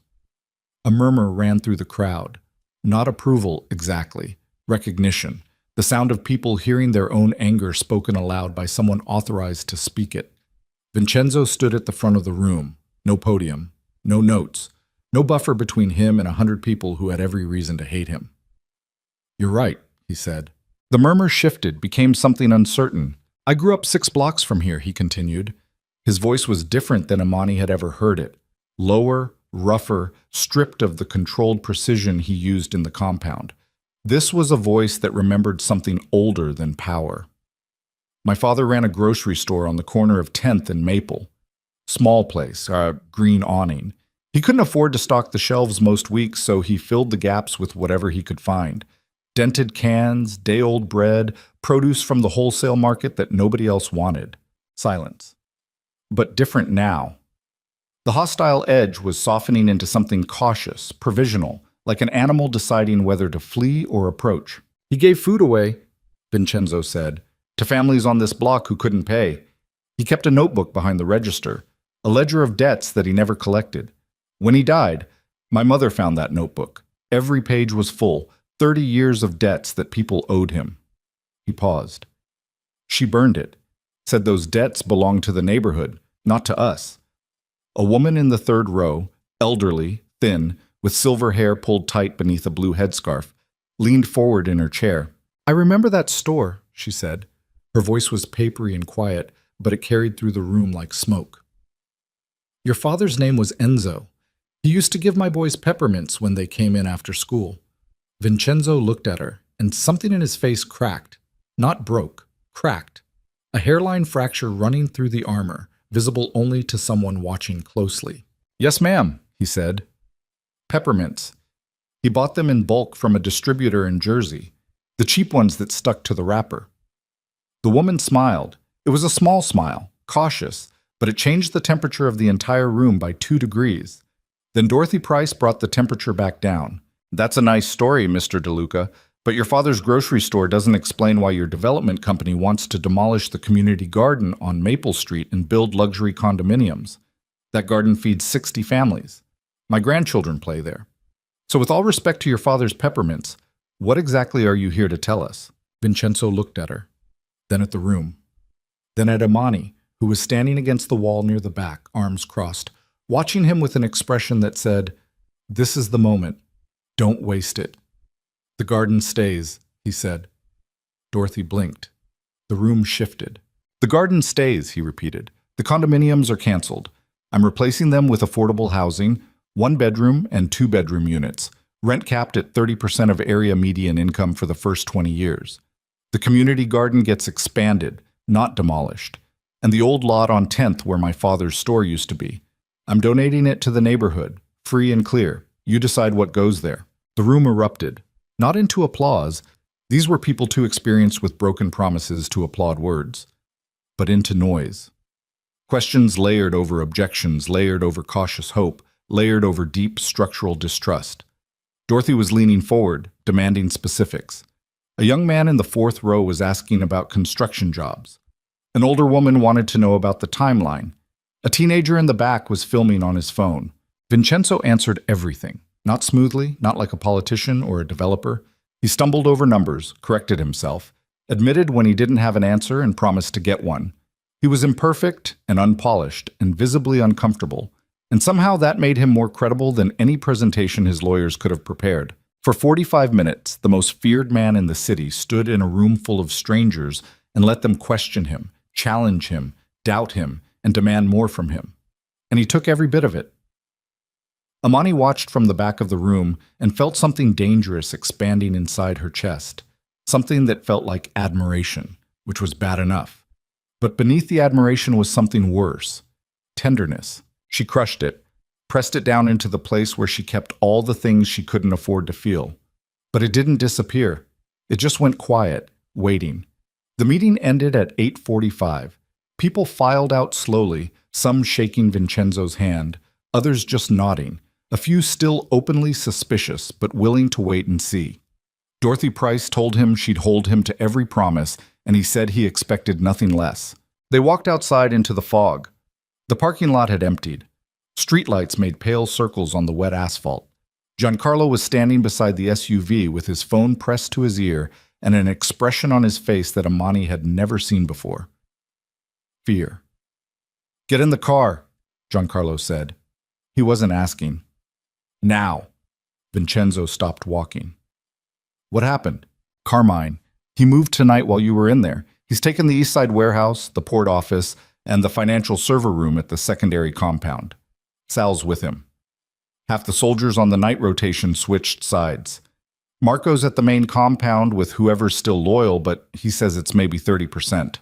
The words hit the air like gunshots. Amani felt each one land in her chest.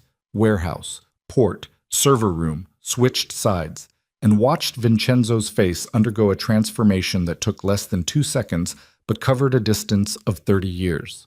The man who'd stood in the community center, stumbling and imperfect and human, disappeared. What replaced him was something older and colder and built for exactly this moment. His spine straightened, his jaw set. His eyes went flat and dark, like someone had switched off the light behind them and left only the machinery running. "How many men does Carmine have?" His voice was ice on steel. "Giancarlo estimates 60, maybe 70, including Sal's port crew." "And Marco?" 25 at best, maybe 30 if the day shift guys come in." "Elena?" "Unreachable. Her phone's off. Could mean she's with Carmine or could mean she's running." Vincenzo stood in the parking lot of the Southside Community Center with fog swirling around his ankles and the ruins of his empire collapsing in real time. He'd spent the evening giving away condominiums and donating land and being human. And while he was being human, the wolves had moved. Carmine had timed it perfectly. The one night Vincenzo went in without guards, without soldiers, without the infrastructure of threat that kept the empire standing. The one night he chose vulnerability over control. And Carmine had used that vulnerability like a blade, cutting through the organization's loyalty structure with surgical precision while the boss was busy remembering his father's peppermints. "Get Amani home," Vincenzo said. "No." The word came out of Amani's mouth before she'd decided to say it. He turned to her. "This isn't your fight. You just stood in that room for 45 minutes being the man I told you to be. Don't you dare turn back into the other one and shut me out. Amani, people are going to get hurt tonight, possibly killed. I need you and Zuri as far from this as possible." "And then what? You go to the compound and do what? Start a war with 60 men and 30 soldiers? You'll be dead before midnight. That's my problem. It stopped being just your problem the day you hired me." They stared at each other across the wet asphalt. Fog drifted between them. Somewhere in the distance, a siren wailed and faded. Giancarlo's phone rang. He answered, listened for 10 seconds, and his face went white. "Boss?" His voice had dropped to something barely above a whisper.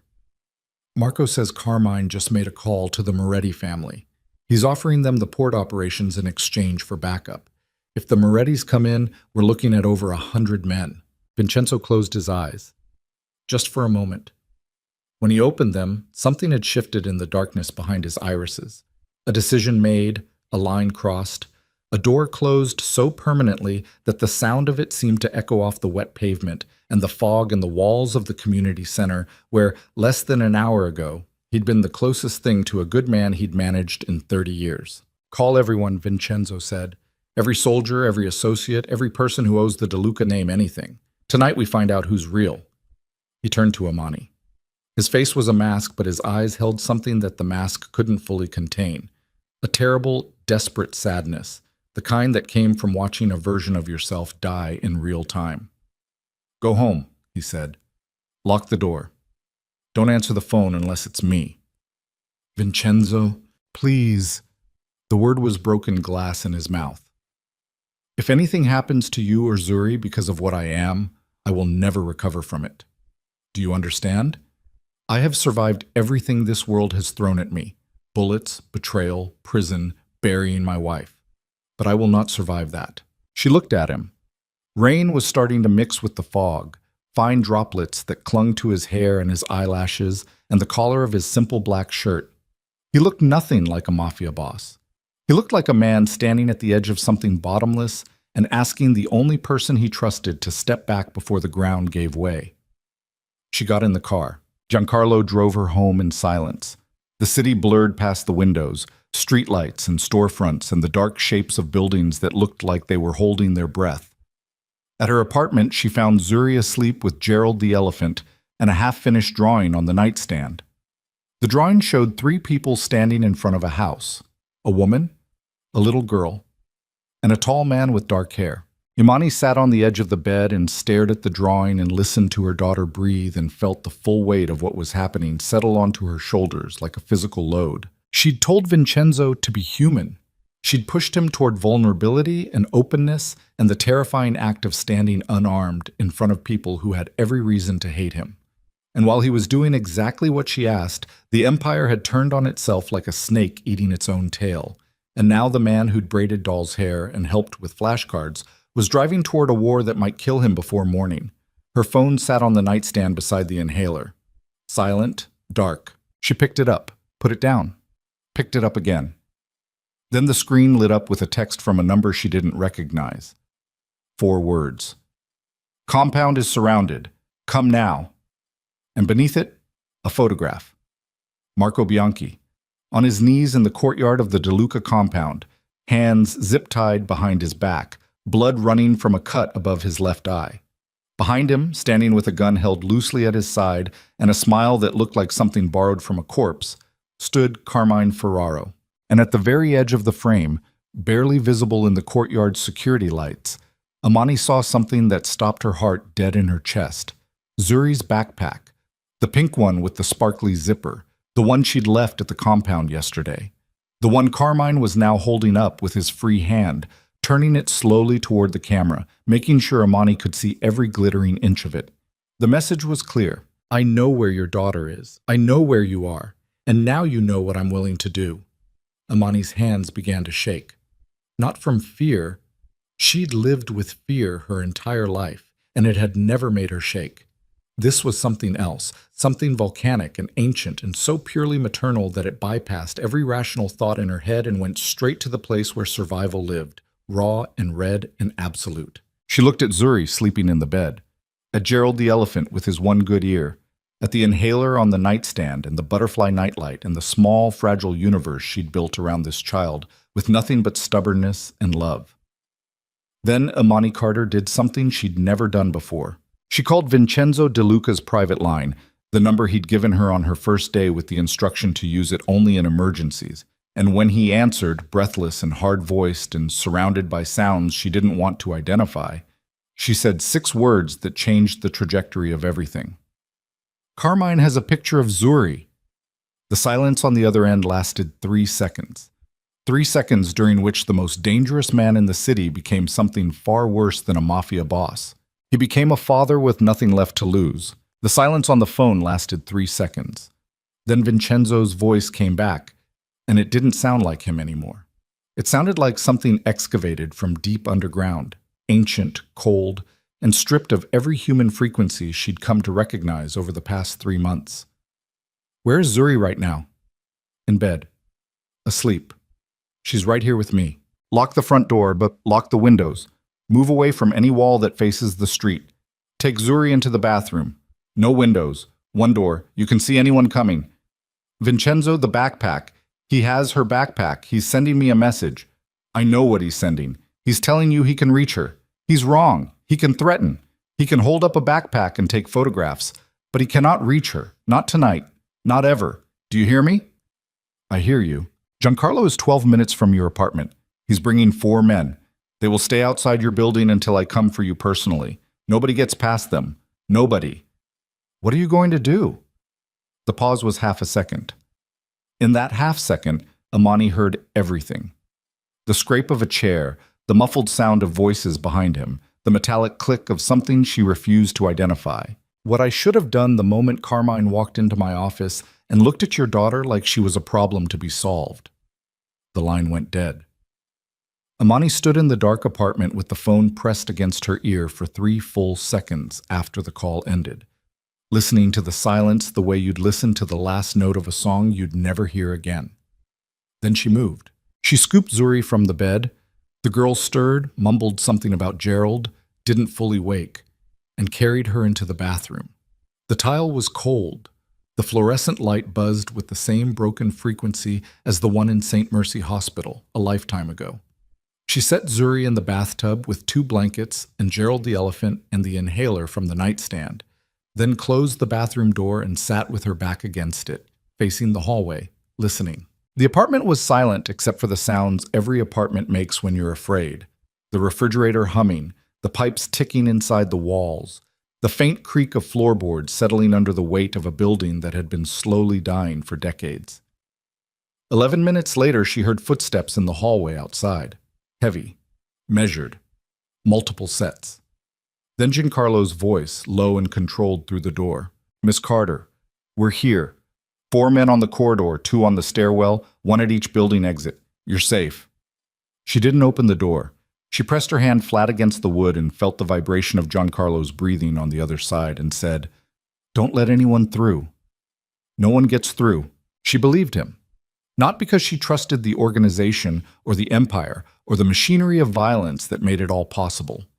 She believed him because Giancarlo's voice carried the specific tone of a man who understood that failing tonight meant something beyond professional consequences. Something final.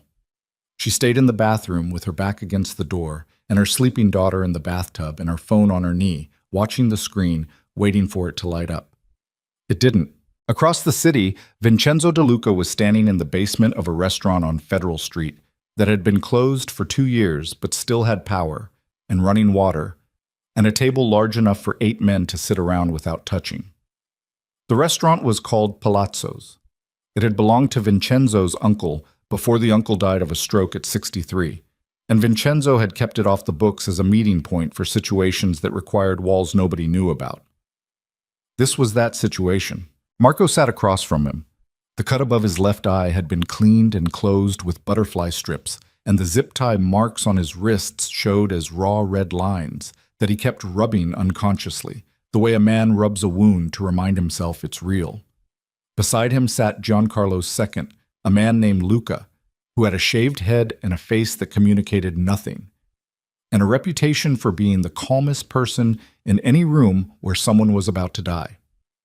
3 other men filled the remaining chairs, soldiers who'd stayed loyal, chosen Vincenzo over Carmine in the space of a single phone call, and driven through the city's back streets to reach a dead restaurant in the fog. 6 men total.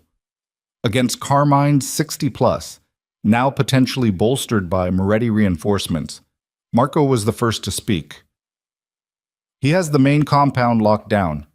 The East Side warehouse is operating under his authority. The port office is sealed. Sal's men are running security, and they've redirected 3 shipments already. Our financial servers are compromised, which means he has access to accounts, client lists, and transaction records going back 5 years. "Elena?" Vincenzo asked. "Still unreachable, but one of my contacts at her office said she was seen leaving at 6 this evening with a briefcase and a driver we don't recognize. That could mean she's running, or it could mean she's already with Carmine. If she's with Carmine, he has the financial infrastructure." "Yes. Then he doesn't need the Morettis for muscle. He needs them for legitimacy, to show the other families that the De Luca organization has new leadership and it's already backed by an alliance." Marco nodded slowly. The cut above his eye was starting to seep again, a thin line of blood running into his eyebrow. He didn't wipe it. "That's the play. Carmine presents himself as the new head, backed by the Morettis, with control of operations and finances. Anyone still loyal to you has 2 choices: switch sides or disappear." "How long before the Morettis commit?" "Hours. Maybe less. Carmine's offering them the port operations, which is the only thing they've wanted from us for a decade. If they accept, We're looking at a combined force of over 100 men and the political cover to make it stick. Vincenzo looked at the table. His hands were flat on the surface, fingers spread, completely still. His face was the mask Amani had seen in the parking lot, empty of everything except the cold machinery of calculation. But behind his eyes, in the space where the calculations ran, something else was churning. Something hot and dark and personal. The photograph he sent Imani, Vincenzo said. Zuri's backpack. Marco's jaw tightened. He's using it as leverage, making sure she doesn't talk, doesn't contact authorities, doesn't do anything unpredictable. He's threatening a child. He's threatening the idea of a child. There's a difference in Carmine's mind, even if there isn't one in reality. There's no difference. Vincenzo's voice dropped to a register that made the air in the room change pressure. He held up an 8-year-old girl's backpack and pointed a camera at it to make her mother afraid. There is no version of this where that distinction matters. Silence. The kind that 6 men sit in when they understand that the conversation has moved from strategy to something more primitive. "What's the plan, boss?" Luca asked. Vincenzo looked at him, then at each man at the table, one at a time, holding eye contact long enough to read whatever was written behind their faces. "Carmine expects me to retaliate," he said. "He expects me to come at the compound with whatever men I have left, fight through his security, and try to take back control by force. That's the scenario he's prepared for. Defensive positions, reinforced entries, overlapping fields of fire. He's been planning this for weeks, maybe months. Every defensive angle is covered. So what do? We don't attack the compound." Marco looked up. "Then where?" "Carmine's power isn't in the compound. The compound is a building. His power is in the deal with the Morettis. If that deal goes through, he has legitimacy, manpower, and political cover. He wins. If that deal falls apart, he's a man sitting in a stolen building with 60 soldiers who are going to start asking themselves whether they backed the right side. How do we break the deal?" Vincenzo stood up, walked to the end of the table, turned and looked at Marco with an expression that carried the weight of 30 years of shared history. The alliances and the betrayals, the bodies and the boardrooms, the slow accumulation of sins that both men carried, but neither discussed. "I call Nico Moretti directly," Vincenzo said. "Not his people, not his consigliere. Him, personally." Marco's face went through 3 expressions in 2 seconds. Surprise, calculation, and something that looked like fear. "You haven't spoken to Nico in 6 years, not since the waterfront incident. I'm aware. He'll think it's a trap. He'll think it's desperation, and he'll be right. But desperate men tell the truth, and Nico Moretti has always respected the truth more than strength." "What truth are you going to tell him?" Vincenzo leaned forward, both hands on the table, and his shadow fell across the surface like a blade. That Carmine Ferraro threatened a child to seize power. That a man who uses an 8-year-old girl's backpack as a weapon is a man who will use anything as a weapon. And that any family who allies with that kind of man is inviting that kind of man into their house. The room was quiet. The fluorescent light overhead hummed. Water dripped somewhere in the kitchen behind the wall. "It might work," Marco said slowly. "Nico has grandchildren. He's old school. Children are off limits in his world." "In every world," Vincenzo said. "That's the point." He made the call at 10:47 p.m. from a burner phone Marco had pulled from a lockbox under the restaurant floor.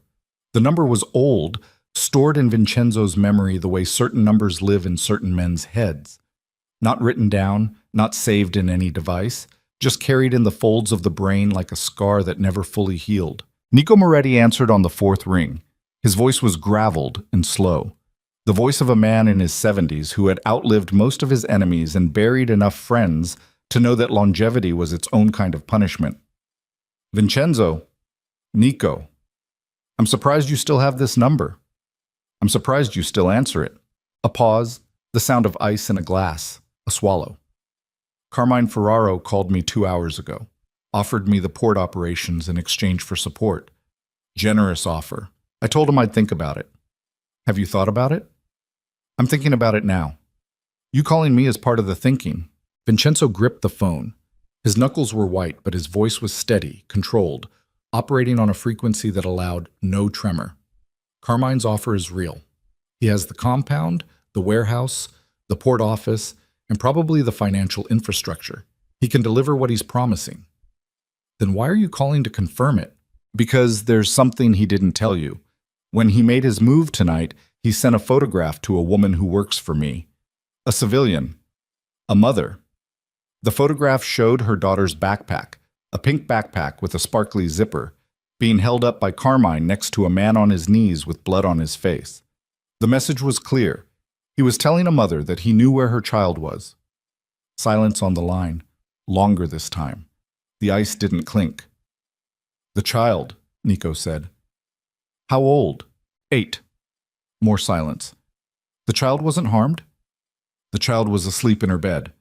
The backpack was left at my compound from a previous visit. Carmine found it and used it as a prop. But the intent was explicit. He wanted the mother to understand that her daughter was a piece on the board." Nico breathed. It was an old man's breath, heavy, deliberate, carrying the weight of decades of decisions that looked different at 73 than they had at 40. "I have 4 granddaughters," Nico said. "The youngest is 7. She has a purple backpack with butterflies on it. She takes it everywhere." Vincenzo said nothing. He'd made his argument. The rest belonged to Nico. "I'm not backing Carmine Ferraro," Nico said, "and I'm going to tell him why. Because a man who puts a child's belongings in a photograph next to a bloody face is a man who will eventually stop using props and start using the child, and I will not have my family's name within 100 miles of that." "Thank you, Nico." "Don't thank me. We're not friends, Vincenzo. We're not allies, but we are both men who understand that some lines don't move. Call me again when this is settled.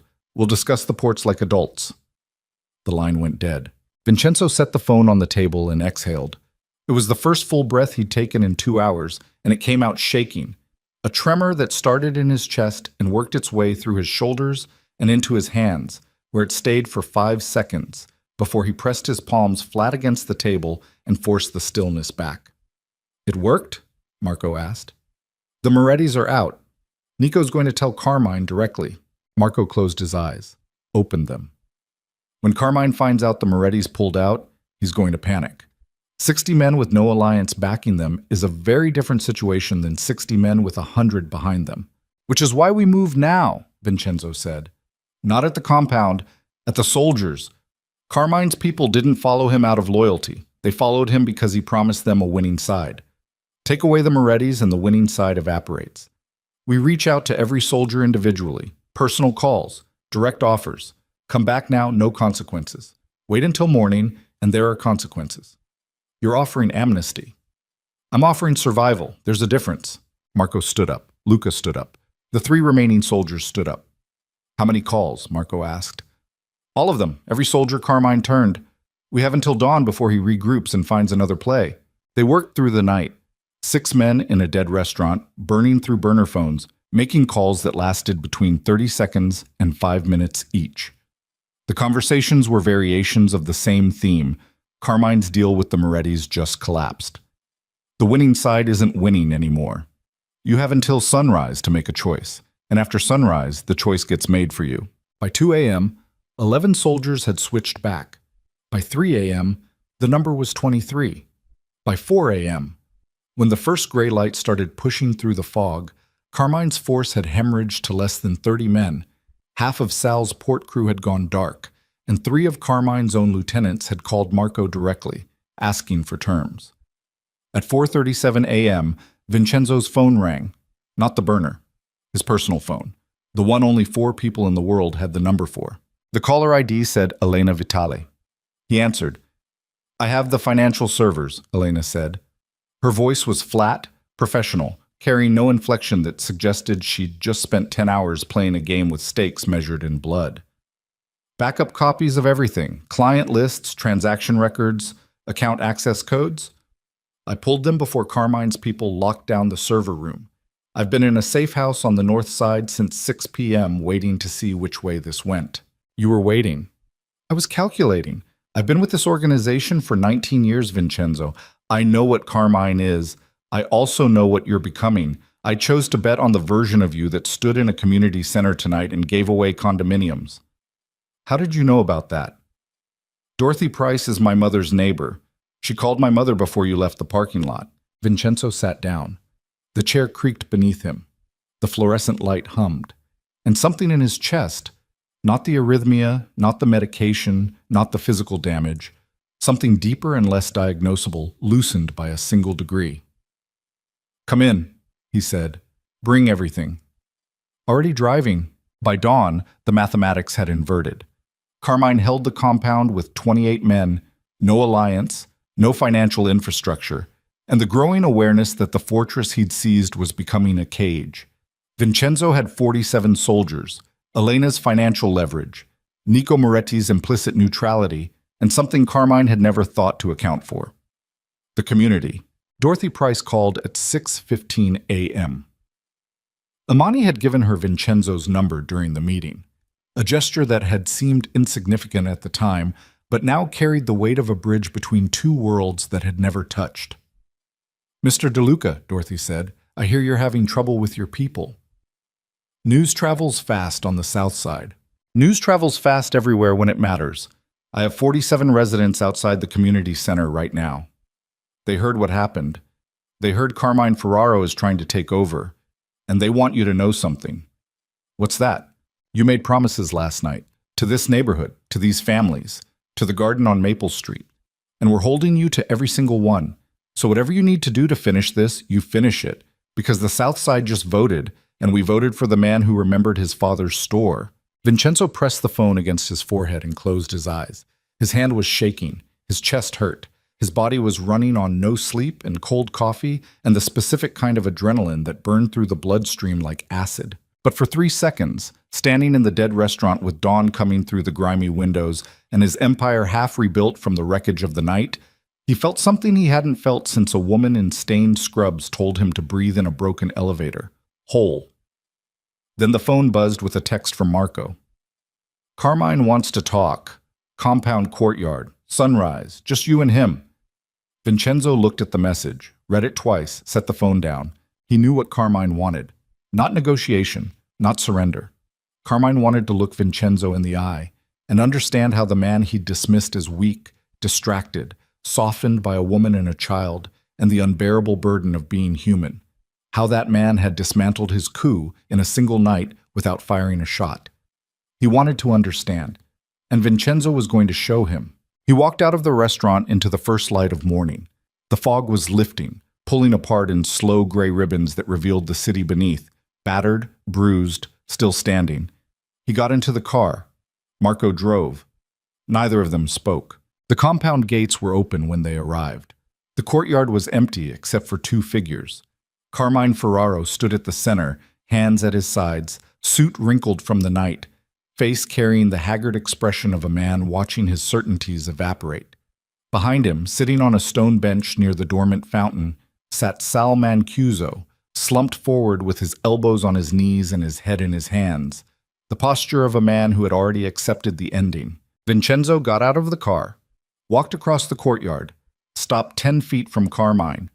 The 2 men looked at each other in the early light. 27 years of shared history compressed into a silence that hummed with everything they'd built and everything they'd broken. Carmine spoke first. His voice was raw, scraped empty. "The Morettis pulled out." "Yes." "Elena had the servers." "Yes." "My men are leaving." "Most of them." Carmine's hands curled at his sides. Not into fists, something looser, more defeated, the involuntary contraction of muscles that no longer knew what they were fighting for. "You should have been finished," Carmine said. "You were in a community center doing charity work while I took everything. You had no soldiers, no weapons, no plan. How did you—" His voice cracked. He stopped, started again. "How?"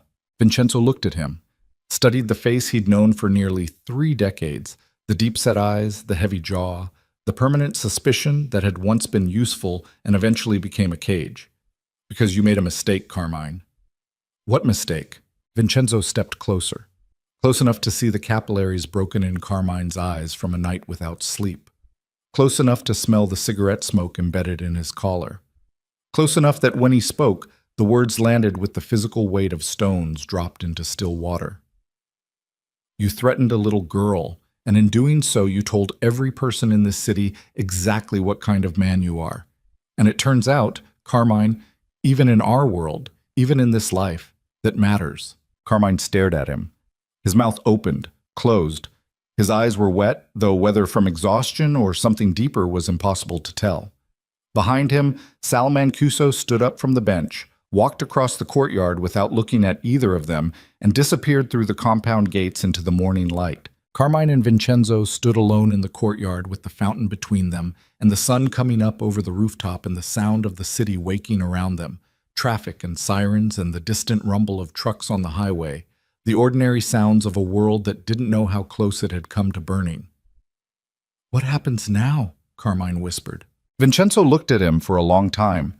Then he turned and walked back toward the car, where Marco stood waiting with the engine running and the door open and the first real sunlight of the day falling across the hood, like a promise that hadn't been earned yet, but might, with enough time and enough sacrifice, be worth keeping. "Now," Vincenzo said without looking back, "you disappear."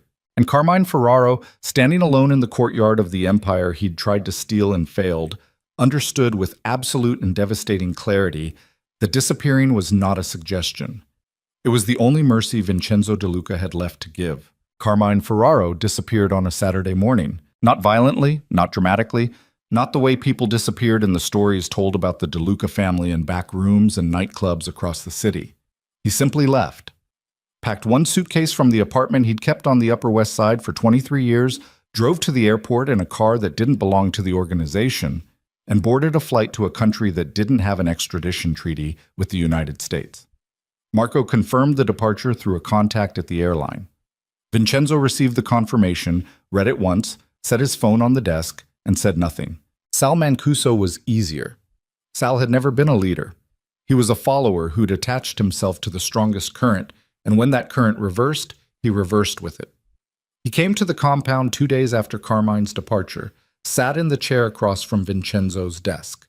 The same chair where Zuri had drawn dragons, the same chair where Capos had delivered ultimatums, and placed his hands flat on his thighs with the posture of a man waiting to be sentenced. "I made a mistake," Sal said. "You made a choice," Vincenzo corrected. "Mistakes are accidental." "What happens to me?" Vincenzo studied him, the deep-set eyes, the narrow face, the way his fingers trembled against the fabric of his trousers, not with fear but with the exhaustion of a man who had spent 72 hours watching his future collapse and was now sitting in the wreckage trying to identify which pieces were still usable. "You're done at the ports," Vincenzo said. "Permanently. Marco will reassign your operations to someone who understands that loyalty is in a weather vane." "And me?" "You go home. You stay quiet. You keep your mouth shut about everything you know, everything you've seen, and everything Carmine promised you. If I hear your name again, from anyone, for any reason, this conversation becomes the last one we ever have." Sal nodded, stood up, walked to the door, stopped with his hand on the frame and turned back with an expression that was trying to be grateful, but landed somewhere closer to shame. "For what it's worth," Sal said, "Carmine told us you'd gone soft, that the woman had made you weak, that you didn't have it in you anymore. And you believed him. I believed what I saw. You were helping a kid with homework. You were reorganizing meeting schedules. You were talking about community gardens." Sal shook his head. "But I was wrong. What I saw wasn't weakness. I just didn't recognize what strength looked like when it wasn't holding a gun." He left. The door closed behind him with a sound that felt like punctuation, the period at the end of a sentence that had been running for too long. Vincenzo sat alone in his office for 11 minutes after Sal left. He counted them. Not deliberately. His eyes drifted to the clock on the wall and his mind tracked the movement of the minute hand with the passive attention of a man whose thoughts were somewhere else entirely. He was thinking about Imani. He hadn't seen her since the night of the coup. 3 days. Giancarlo's team had stayed outside her apartment for 48 hours before Vincenzo personally called and told them to stand down. The threat was over. Carmine was gone, Sal was neutered, the soldiers had returned, and the compound was secure. But Vincenzo hadn't visited, hadn't called except for that one brief conversation to confirm the security details withdrawal, hadn't texted, hadn't sent Giancarlo with a message, hadn't done any of the things a normal person would do after the kind of night they'd shared. Because Vincenzo De Luca wasn't sure he had the right. He'd brought her into this world, hired her, pulled her close, let her daughter into the compound, allowed the lines between professional and personal to blur until they were indistinguishable. And then his world had erupted, exactly the way it always did, exactly the way everyone warned her it would. And Amani had spent a night locked in a bathroom with her daughter because a man Vincenzo had trusted for 27 years used an 8-year-old's backpack as a weapon. He could justify everything that came before: the job offer, the schedule restructuring, the flashcards, the doll's hair. He could frame it as professional, as mentorship, as an unusual but defensible working relationship.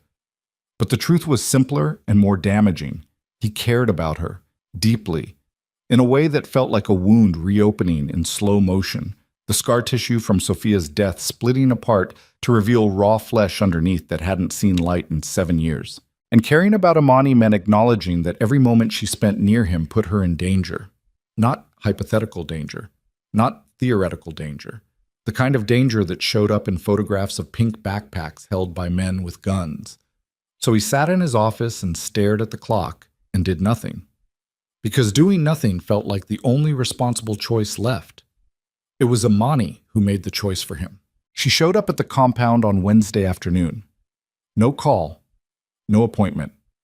She walked through the front gates, past the security detail, past Giancarlo, who nodded at her with the particular respect of a man who'd stood guard outside her door for 2 nights and understood what that meant, and into Vincenzo's office without knocking. He was standing at the window, looking out at the courtyard where 3 days ago he'd told Carmine to disappear. He turned when the door opened, and for one unguarded second, his face showed everything he'd been hiding: the relief, the guilt, the fierce and terrifying want that he'd been trying to bury since the night she told him to breathe in an elevator. Then the mask came back, but slower this time, like it didn't fit as well as it used to. "You should have called first," he said. "You should have called at all." She was wearing a simple gray sweater and jeans, and her hair was pulled back, and she looked tired in a way that went deeper than sleep deprivation. There were shadows under her eyes that hadn't been there 3 months ago, and a set to her jaw that was newer, harder, forged in the specific fire of a night spent sitting on a bathroom floor, wondering if the man she'd started to trust was going to survive until morning. "Is Zuri okay?" he asked. "Zuri is fine. Zuri drew you a picture of a dragon fighting a bad guy. She asked me to bring it." Amani pulled a folded piece of paper from her bag and set it on his desk. "The dragon wins. She wanted you to know that." Vincenzo looked at the drawing. The dragon was blue, the bad guy was a scribbled figure in black, and the sky was filled with stars that Zuri had drawn as asterisks because she hadn't figured out the 5-pointed version yet. In the corner, in shaky handwriting, she'd written, "For Vincenzo." The spelling was wrong. It was the most beautiful thing he'd seen in 7 years. He picked it up. His hands were steady, but his breathing wasn't. "I owe you an explanation," he said. "You owe me the truth. There's a difference." He set the drawing down, faced her fully. No desk between them. She'd moved to the side, leaning against the bookshelf with her arms crossed in the posture he'd come to recognize as her armor. Arms crossed, weight on her heels, chin slightly raised. Ready for whatever came next but unwilling to make it easy. "The truth," he said slowly, "is that I brought you into my life because I was drowning, and you were the first person in years who made me feel like the surface was reachable. That was selfish, it was reckless, and it nearly got you and Zuri hurt. It didn't nearly get us hurt, it did hurt us. I spent a night in a bathtub with my daughter because a man I'd never met sent me a photograph of her backpack next to a bloody face. Zuri didn't see it, but I did. And I will see it every time I close my eyes for a very long time." The words landed on him like blows. Each one precise, deliberate, aimed at the exact place where his guilt lived. He absorbed them without flinching, because flinching would have been self-indulgent, and Amani deserved better than his performance of remorse. "I'm sorry," he said. "I know you are.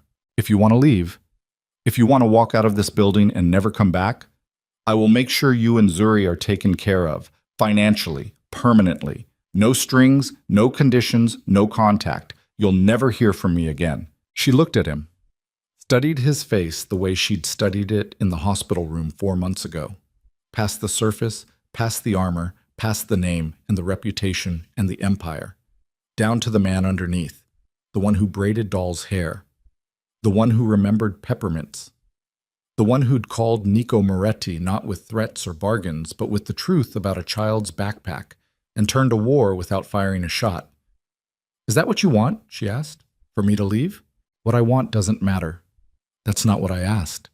He looked at her, and the mask, the one he'd rebuilt after Carmine, after the coup, after the courtyard, crumbled. Not dramatically, not all at once. It just stopped holding. The way a dam fails not from one crack, but from the accumulated pressure of everything behind it finally exceeding the structure's capacity to contain it. "No," he said, "I don't want you to leave. I want you to stay. I want Zuri to keep drawing dragons at that desk. I want to hear your voice telling me I'm wrong about something every single day for the rest of my life. But wanting that means accepting that I'm putting you at risk. And I don't know how to want something and protect it at the same time. I never learned how. Sophia." His voice broke on the name. He stopped, swallowed, started again. "Sophia died, and I decided the safest thing was to never care about anyone again, because caring meant losing, and losing meant feeling, and feeling was the one thing I couldn't afford. And now? Now I feel everything. And it's terrifying." Amani uncrossed her arms, let them fall to her sides, took 2 steps forward until she was standing close enough to touch him, though she didn't touch him, not yet. She stood in the space between distance and contact and looked up at him with eyes that carried everything. The fear and the anger and the exhaustion, and beneath all of it, something steady and warm and unbreakable. "You don't get to decide for me," she said. "You don't get to make the choice about what's safe and what's not safe for me and my daughter. I've been making those choices alone for 8 years, and I'm damn good at it. What you get to do is ask me, and then you get to listen to my answer." "Okay." His voice was barely audible. "I'm asking. I'm staying." He closed his eyes, opened them, and for the first time since the night Sophia died, Vincenzo De Luca let someone see him cry. Not sobbing, he didn't have that in him, or maybe he'd burned through that capacity years ago.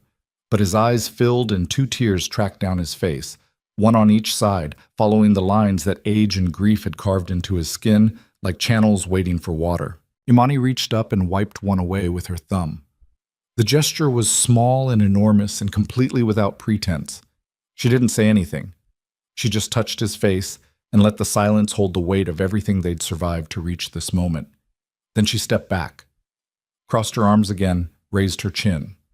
"Now, we need to talk about the Southside project. Dorothy Price has been calling me every day since Thursday, and she has a list of demands that's longer than my arm."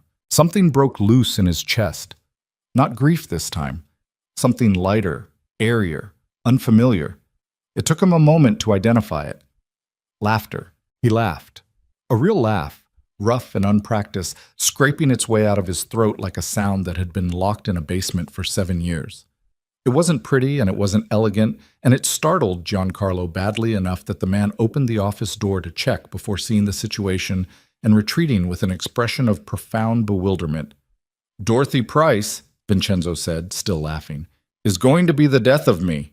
"Dorothy Price is going to hold you accountable. There's a difference. In my experience, those are the same thing." 3 months passed, then 6, then a year. The changes were slow but irreversible, the way geological shifts are slow, imperceptible day to day but undeniable over time.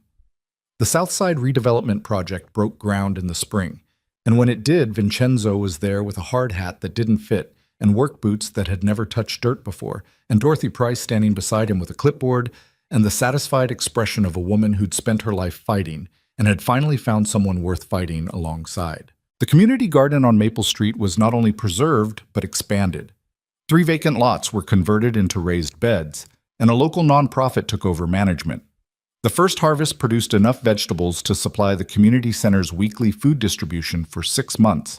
The affordable housing units went up on the old parking structure site, the same site where Vincenzo's father's grocery store had once stood. 2 buildings, 64 units total, rent capped for 20 years. The waiting list filled within a week. Vincenzo attended the ribbon cutting and stood in the back because he'd learned from Amani that not every room needed him at the front. Behind the scenes, the empire changed shape. Not overnight, not completely. Vincenzo was still Vincenzo De Luca, And the organization he'd built over 3 decades didn't transform into a charitable foundation because its leader had a change of heart. But the center of gravity shifted. Legitimate businesses expanded. The financial infrastructure Elena managed was restructured to reduce exposure to the operations that kept federal prosecutors awake at night. Younger leadership took over the segments of the empire that Vincenzo no longer wanted his fingerprints on. Marco watched all of it with the careful attention of a man who'd seen transformations before and knew that most of them didn't survive contact with reality. But this one was different. This one had Amani Carter standing at the center of it, asking questions that nobody wanted to answer and making demands that nobody wanted to meet and refusing, absolutely refusing, to let the organization's worst impulses go unchallenged. "She's going to get you killed," Marco told Vincenzo one afternoon, not for the first time. "She's going to get me saved," Vincenzo replied. Same difference. The proposal happened on an evening in late autumn, not in the compound, not in a restaurant or a rooftop bar, or any of the dramatic settings that a man of Vincenzo's resources could have arranged. It happened in the community garden on Maple Street at 6:30 in the evening, with the sun going down behind the buildings and the garden's solar-powered fairy lights just starting to flicker on in the fading daylight. Zuri was there. She was 9 now, taller, sharper, still carrying Gerald the elephant everywhere, despite the fact that both ears were now held on by dental floss and hope. Her asthma was under control. The medication was no longer a calculation made in desperation, but a routine managed by excellent insurance and a pediatric specialist who made house calls because Vincenzo De Luca's assistant had asked, and when Amani Carter asked, things happened. Zuri was helping Dorothy Price plant winter kale in the raised beds when she looked up and saw Vincenzo walking toward them through the garden gate. He was carrying something in his hand, not a ring box. That would come later from his pocket at the appropriate moment. He was carrying a folder. "What's that?" Amani asked. She was standing near the tomato trellises with dirt on her hands and her hair escaping from the band she'd used to pull it back. And she looked more beautiful to Vincenzo in that moment than any woman he'd ever seen in any room he'd ever entered. "This," he said, "is the deed to the corner lot on 10th and Maple, the one where my father's grocery store stood." She took the folder, opened it, read the first page. "This is in Zuri's name." "Yes. You put a piece of property in my 9-year-old daughter's name. It belongs to the neighborhood, but the neighborhood needs a custodian, and I wanted it to be someone who will still be here in 50 years, making sure nobody turns it into a parking structure again." Zuri seemed like the right choice. She has strong opinions about land use. She has strong opinions about everything. She gets that from me. "I know." Imani closed the folder, looked at him. The garden was quiet except for Dorothy's voice explaining to Zuri the difference between winter kale and spring kale, and the hum of the fairy lights, and the distant sounds of the city going about its business beyond the garden walls. "Is there something else?" she asked. Because she knew him. She knew the way he built toward things, slowly, deliberately, laying foundations before revealing the structure above them. Vincenzo reached into his pocket, and the most feared man in the city, the man who'd built an empire from shadows and nearly lost it because he dared to sit in a community center and remember his father, dropped to one knee in a vegetable garden with dirt on his shoes and fairy lights in his hair and his damaged heart hammering against his ribs. "I spent my whole life building an empire," he said. His voice cracked on the word empire, and he didn't fix it, just let it crack, let the imperfections stand. "I built it out of fear and control and the belief that power was the only thing that could keep me safe. I was wrong about all of it." Amani looked down at him. Her hands were shaking. The folder was still clutched against her chest. "You and Zuri are the first things that ever felt like home," he said. "Not the compound, not the organization, not any of it. You. The woman who pushed my wheelchair and told me to breathe and refused to call me boss and made me stand in a room full of strangers and be human. I don't deserve you. I know that. But I'm asking anyway because you told me that I don't get to decide for you. So I'm not deciding. I'm asking." Zuri had stopped planting kale. She was standing 3 rows away with dirt on her knees and Gerald under her arm, watching with eyes so wide they seemed to take up half her face. "Mommy," she whispered, "say yes." Imani laughed. It was a wet, broken, beautiful sound. Half sob, half joy, entirely human. She looked at her daughter, then at the man on his knees, then at the garden around them, the garden that was supposed to be demolished, the garden that existed because a woman in broken shoes had told a mafia boss to go talk to his neighbors.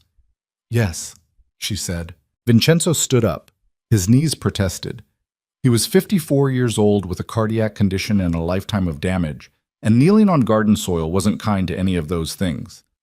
But he stood, and Imani stepped into him, and he wrapped his arms around her and held her with the desperate tenderness of a man who'd finally stopped running from the thing he wanted most. Zuri crashed into both of them 3 seconds later, arms around their legs.